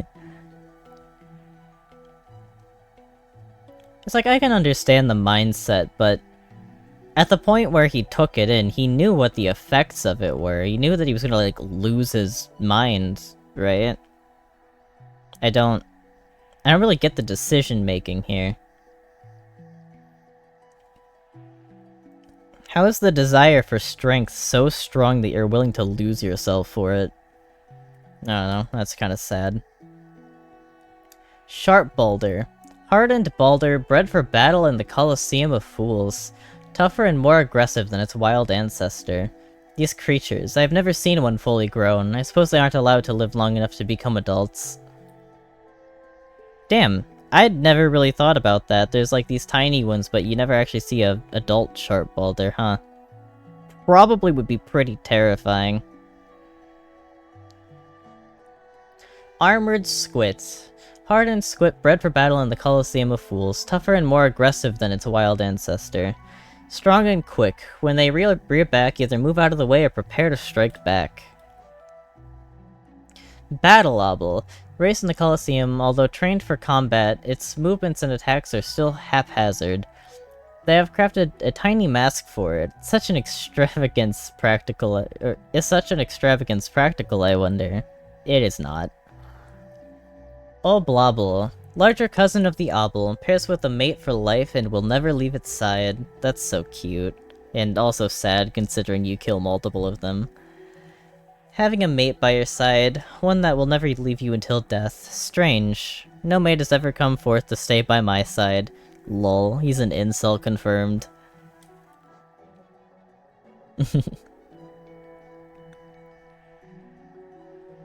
Oh yeah, it would be cool if one of them ended up being a boss. I think that would have been a better boss in, like, the back alleyway of the Colosseum, like how you leave it on the other end. There's a thing here. No, I just don't see it. But, that, like, weird fella back there that hoards a key, that would have been a better boss than, I mean, that.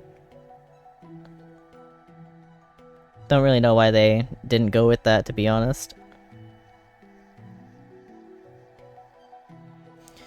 Shielded Fool. Warrior fighting for glory in the Colosseum of Fools. Warily approaches opponents with shell held high. That Colosseum... I passed him twice? What? Oh yeah, he's right here. I did. Yeah, that would have been a better boss than this guy. That Colosseum is a strange place where some bugs fight each other to the death and others watch. I don't understand such obscure rituals. If you venture in, stay on guard at all times. Sturdy Fool. Warrior fighting for glory in the Colosseum of Fools uses crescent-shaped blades to cut down foes. If you can hit this warrior's spinning weapons out of the air, straight back into them. Or, you can, yeah. Useful if they manage to corner you. Winged Fool. Warrior fighting for glory in the Colosseum of Fools. Flies just out of an opponent's reach, then darts in for the kill. What do they hope for, these warriors fighting in the Colosseum? Are they slaves or prisoners? Do they freely choose to fight? Imagine with how many of them there are. I can't imagine that they're all actually willingly doing this, right? I mean, that seems obvious. Heavy Fool. Warrior fighting in the for the glory in the Colosseum of Fools aggressively charges down foes. Large, bulky, and fighting for its life. Don't underestimate this fighter. It can slither around quickly despite its bulk. It also has a surprisingly beautiful face beneath its mask. Oh, thanks. We never see it. Thanks for noting that, Hunter. Death Loodle. Loodle equipped with a helmet and taught to kill. They seem fierce, but they have a lot of difficulty aiming at their target. Watch their motions and strike when the opportunity comes. Take their helmet with you as a trophy. That would be a cool trophy item, I think. Volt Twister. Learned bug that adapted the teachings of the Soul Sanctum into a deadly fighting art. Attacks with bursts of electricity. Supposedly lives on a diet of lumaflies and spends its entire life fighting in the arena or meditating in seclusion. An odd foe. That is an odd foe. God Tamer. Veteran warrior of the Colosseum of Fools, fights by the side of creatures she has trained. Some hunters train beasts to join them, chasing down prey. I tried it once, but couldn't resist the urge to test my companion's strength against mine. That's just... mean. I think the Heavy has a face as good-looking as mine? Bro. God Tamer should have a different name. I think it's just like a show name. I don't think it's like an actual name. It's like their screen name, you know?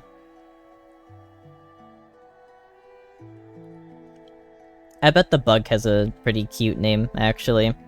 Like, she named it something like Sprinkles. That'd fit pretty well, actually. Pale Lurker, forgotten champion of the Colosseum, drawn away by strange obsessions. This odd creature is unaffected by and unaware of the disease drifting through the caverns. Its madness is all its own. So this thing isn't infected, it's just like that? What the hell? Ah, the shitter. Fuck this guy. A self-proclaimed knight of no renown. Wields a nail he carved from shellwood named Lifeender. Some rare creatures are so weak, so helpless, and so inept, some rare creatures are so weak, so helpless, so inept, and so irritating that hunting them gives no pleasure.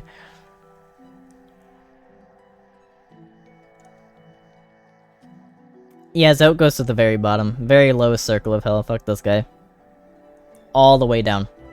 He's got a special room. Grey Prince Zoat. Figment of an obsessed mind. Lacks grace but becomes stronger with every defeat. My love, any creature who could bear to be away from you, who would willingly leave you for or say any unkind things to you. Pah, lowly maggots not worthy of standing in your glorious shadow. She felt her cold body grow warm, a sensation she had almost forgotten. The Grey Prince, chapter 112. What?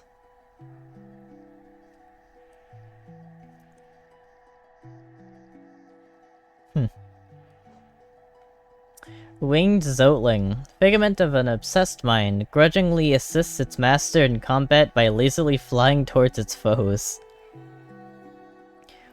Oh god. There's more to that. She asked whether he had bought the charm for her as he promised he would, but then he explained. The charm was actually of low quality and not worth the price asked. She understood the wisdom of his decision perfectly. Hopping Zoatling. Figment of an obsessed mind, jumps about in a non-threatening manner. That lowly mapmaker's wife? Ha, my queen, how could you compare yourself to her? In the face of your intoxicating beauty, all other females are merely dust. The Grey Prince trembled with anger and indignation and love. I mean, I guess that's kind of spitting.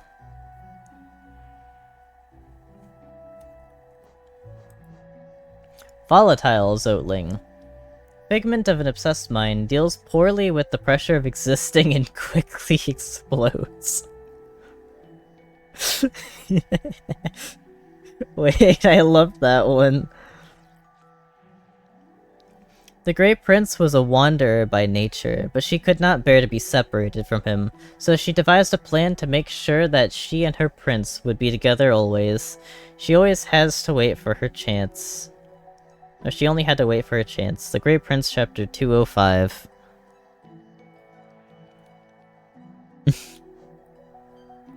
Oh, we're off the Zotes, let's go. 0. Lingering dream of a fallen warrior, executed for crimes against the king. A life defined by tragedy and triumph, a death marred by sorrow and regret, a spirit burdened by sins and memories. Better to wander the world than be cursed with glory. 0. Poor guy. I mean, he was kinda right to defy the king. Guy was kind of foul. Gorb! Gorb!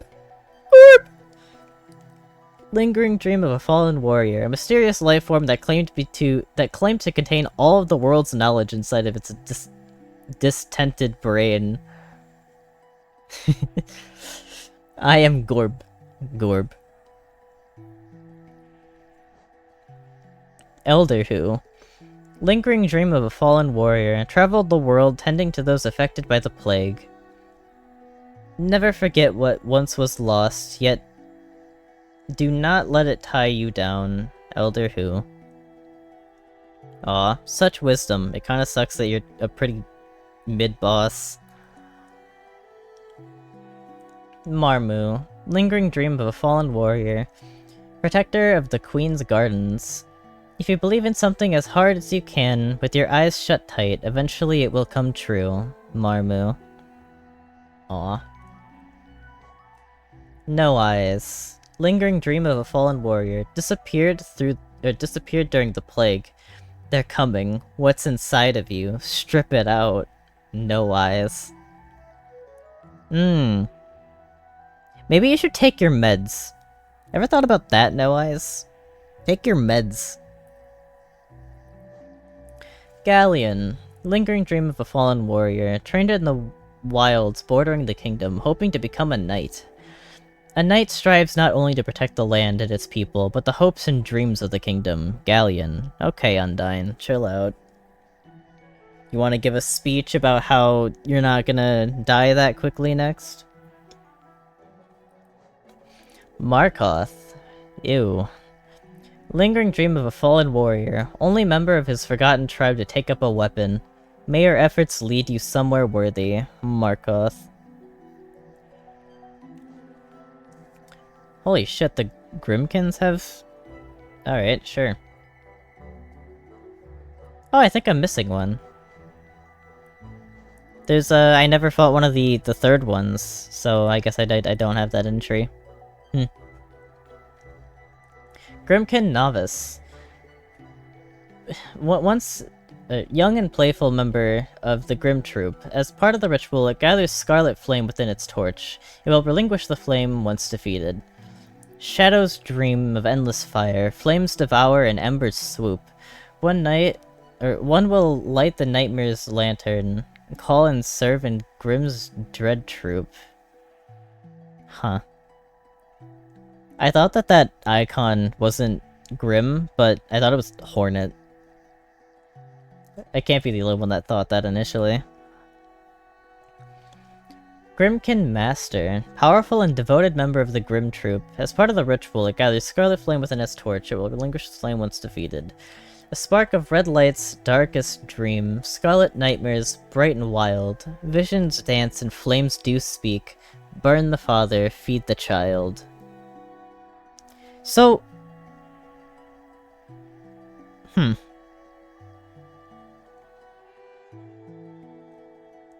I'm a little confused about these. They kind of radiate as if they're dreamy, but yeah, because it's like the orbs around them are the same.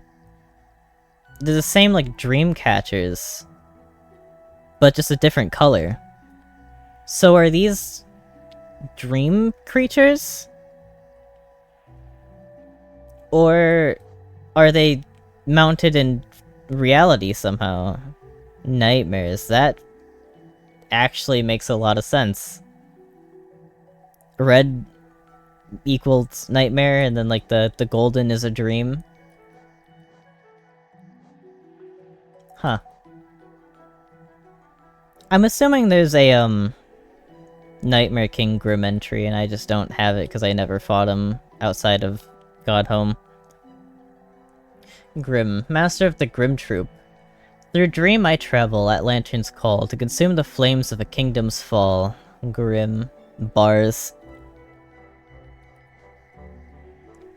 Nailmasters Oro and Mato, brothers of the Nail, trained in combat by the great Nail Sage. Gods by toil and nail-bound, brothers sworn to guard the weak. Masters of the sacred ground, help us find the god we seek. Prayer to the masters. Man, if only they got over their, their, like, bro breakup in reality.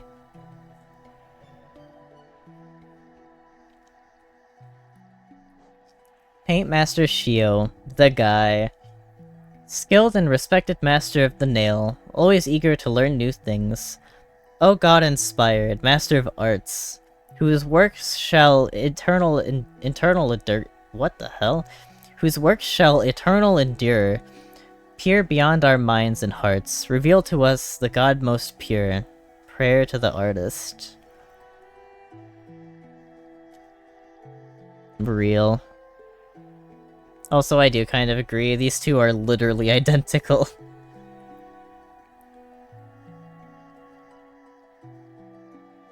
The only thing I can note at all is that the headbands on one of them looks smaller in this image, but that's just angle. I think the only way you can actually tell who's who is, by the nail art they use in battle.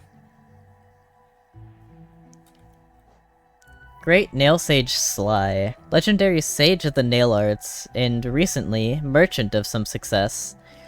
Sagely god of the cunning and bold, sharpen our nails and show us the odds. O greatest of masters, we wish to behold that one still greater, the god of gods.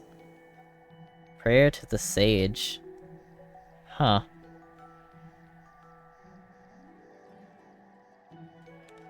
Even Sly, you can't tell them apart. Yeah, you're right. They're all identical, completely. There's nothing different about any of them. Not a single thing. Look at this guy. With his red and gray. Wing mold. A fly-like construct formed of white shell and a dark liquid interior. The bugs of Hollowness believed that their king created this world and everything in it. For what purpose, I wonder? Were his subjects companions? Or toys? Or children? Such a mind seems unknowable. Royal Retainer. The most loyal and devout servants of the king. Simple, weak creatures find strength by forming a hive and obeying a ruler. Such creatures become the arms and teeth and claws of their monarch. That's one way to put it. King's Mold. Guard construct of Hollownest's palace and skilled wielder of the curved claw blade. Its heavy white armor protects a fragile body. They say the old king died long ago, but his influence echoes around us still. A creature like that, what did he desire? I mean, clearly a kingdom eternal. That's really about all that's important there.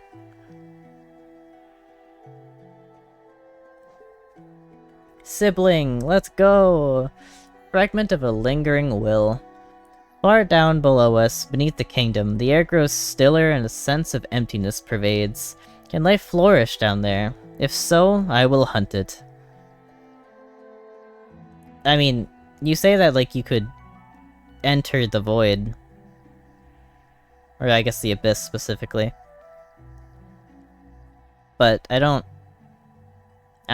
think he could. He didn't have the seal. This is more just like ramblings of someone just guessing. They will hunt you, Hunter. I'd like to see him try. Someone make a fan-made Hunter fight so that I can beat his ass. Void tendrils. This being an entry is certainly an interesting decision. Fragments of void taking the shape of sharp, thrashing tendrils. The bugs of Hollowness sometimes wondered whether there were other older stranger kingdoms deep below them. What strange fancies they had. That's probably why they were always so distracted and easy to kill. And you don't wonder that either? Okay, sure, I guess. Shaw! Hornet. Skilled protector of Hollowness ruins, wields a needle and thread. I've seen this nimble little creature. I thought her prey and pounced at her, but with a flash she stabbed me with her flying stinger and darted away. Could she be a hunter? Yes.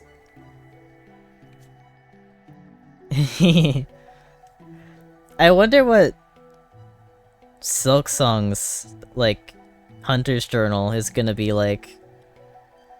'Cause they're alleging so many more enemies and bosses. So surely they're going to make entries for them like they did in Hollow Knight. I mean, there's no doubt in my mind about it. But dude, what's her story of, like, enemies gonna look like? I'm excited about that. I want to read through that as well. Hollow Knight, look at this big fella, this big hunk. Wowee. Fully grown vessel, carrying the plague's heart within its body. The old king of Hollownest, he must have been desperate to save his crumbling little world. The sacrifices he imposed on others, all for nothing. Yeah, poor fella. Imagine being the Hollow Knight. You're just birthed, chosen, trained, and then chained up and left to die. Quite sad. Pure vessel. Chosen vessel, raised and trained to prime form. Deepest silence and holy shell, given nail and named a knight. Bound by chain and egg and spell. Hear our plea, reveal thy light. Prayer to the vessel. What a fella. Seriously, how did he go from this to this? Bro could have been crazy, actually. Like, what happened? I mean, obviously the infection happened, but wow. What a difference. He was stuck in there for so long that his cape is like a rag now. And the nails just completely broken. Bro lost an arm sometime in the process. Like, man. Poor fella. Radiance, the worst thing that's ever happened to this kingdom. The light, forgotten. The plague, the infection, the madness that haunts the corpses of Hollownest. The light that screams out from the eyes of this dead kingdom. What is the source? I suppose mere mortals like myself will never understand. I mean, you say mortals, but like, we end up killing the Radiance. So even this puny god isn't immortal. Hate this thing. Shade. Echo of a previous life, defeated to retake its power and become whole. Each of us leaves an imprint of something when we die, a stain on the world. I don't know how much longer this kingdom can bear the weight of so many past lives. That's deep. I mean, considering it's basically just a husk of itself and so many people have died within its confines, yeah.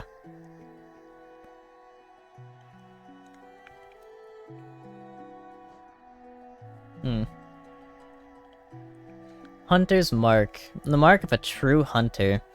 I have no offspring, nor subjects, nor worshippers. The sum of my being, my learning, my instincts, I leave it all to you. Good luck, Hunter. Man, Hunter's mean. I think I've made up my mind. I don't like the hunter. Bro sucks. Little asshole. Little arrogant egomaniac. That's what I think of him. Seal of Binding. Intricate seal of ancient design. Used to contain a powerful force, or to preserve something of great importance. And of everything, this is probably the one thing you need the most effort to get. It's literally just... you know... I mean...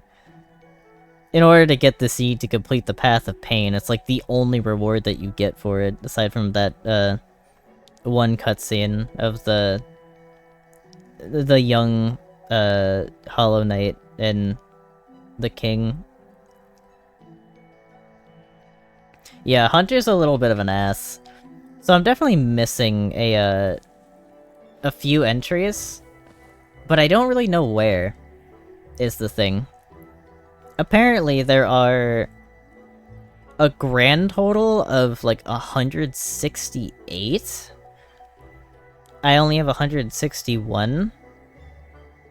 So there's a couple more somewhere. No idea where or how to get them, but they're out there. I'm pretty sure there's one that I should have gotten from beating Pantheon 5. I could be wrong about that though. I'm not completely sure. But there should be a few more. Honestly, there might be one for like all bindings for all I know. Like a lot of them are probably related to Godhome, if I had to guess, or secrets that I just never found in the world. Like, I mean, I was missing a Wanderer's Journal right here.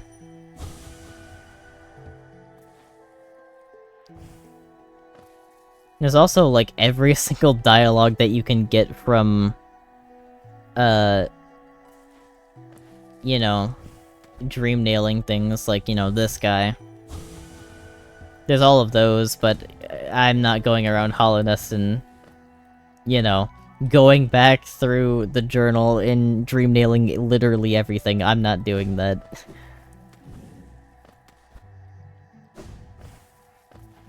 So, yeah. That's, where I'm at. And next stream should be Steel Soul, yeah? We feeling that?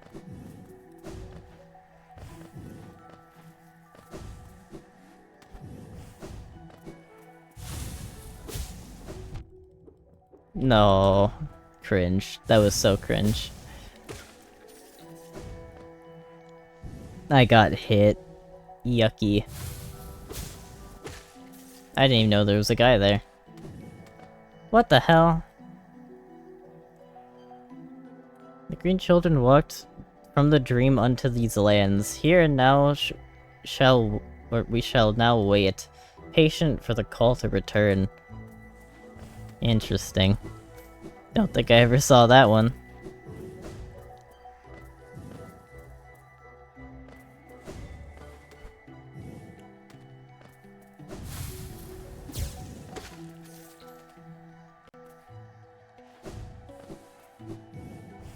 That's a better number to end on.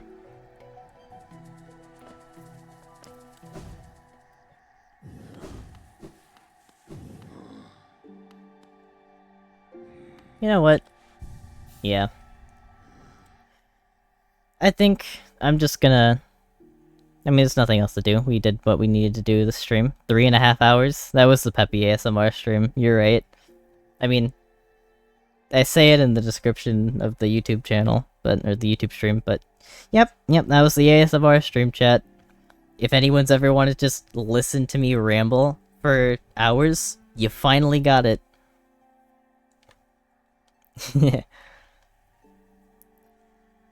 But yeah, I don't think there's any reason to come back to this profile. Which is a little sad, I think. this is like the file, you know? I started on this one, beat the game, did everything, got Pantheon 5, but I don't think there's really a reason to come back to it.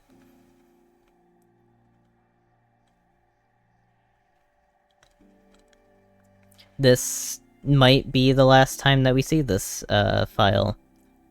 Or maybe not. I'm not too sure. But either way, this is... I mean, all we can really do on this file. I've done everything that I really can do aside from the things that require other, save files in order to get.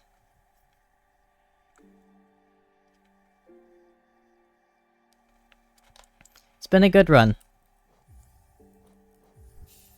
So, in preparation for the Steel Soul stream,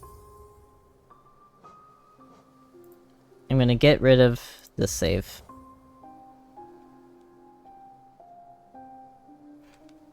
And we'll start the 112% Steel Soul run the next time. I'm really looking forward to it, honestly. I think it's gonna be really fun.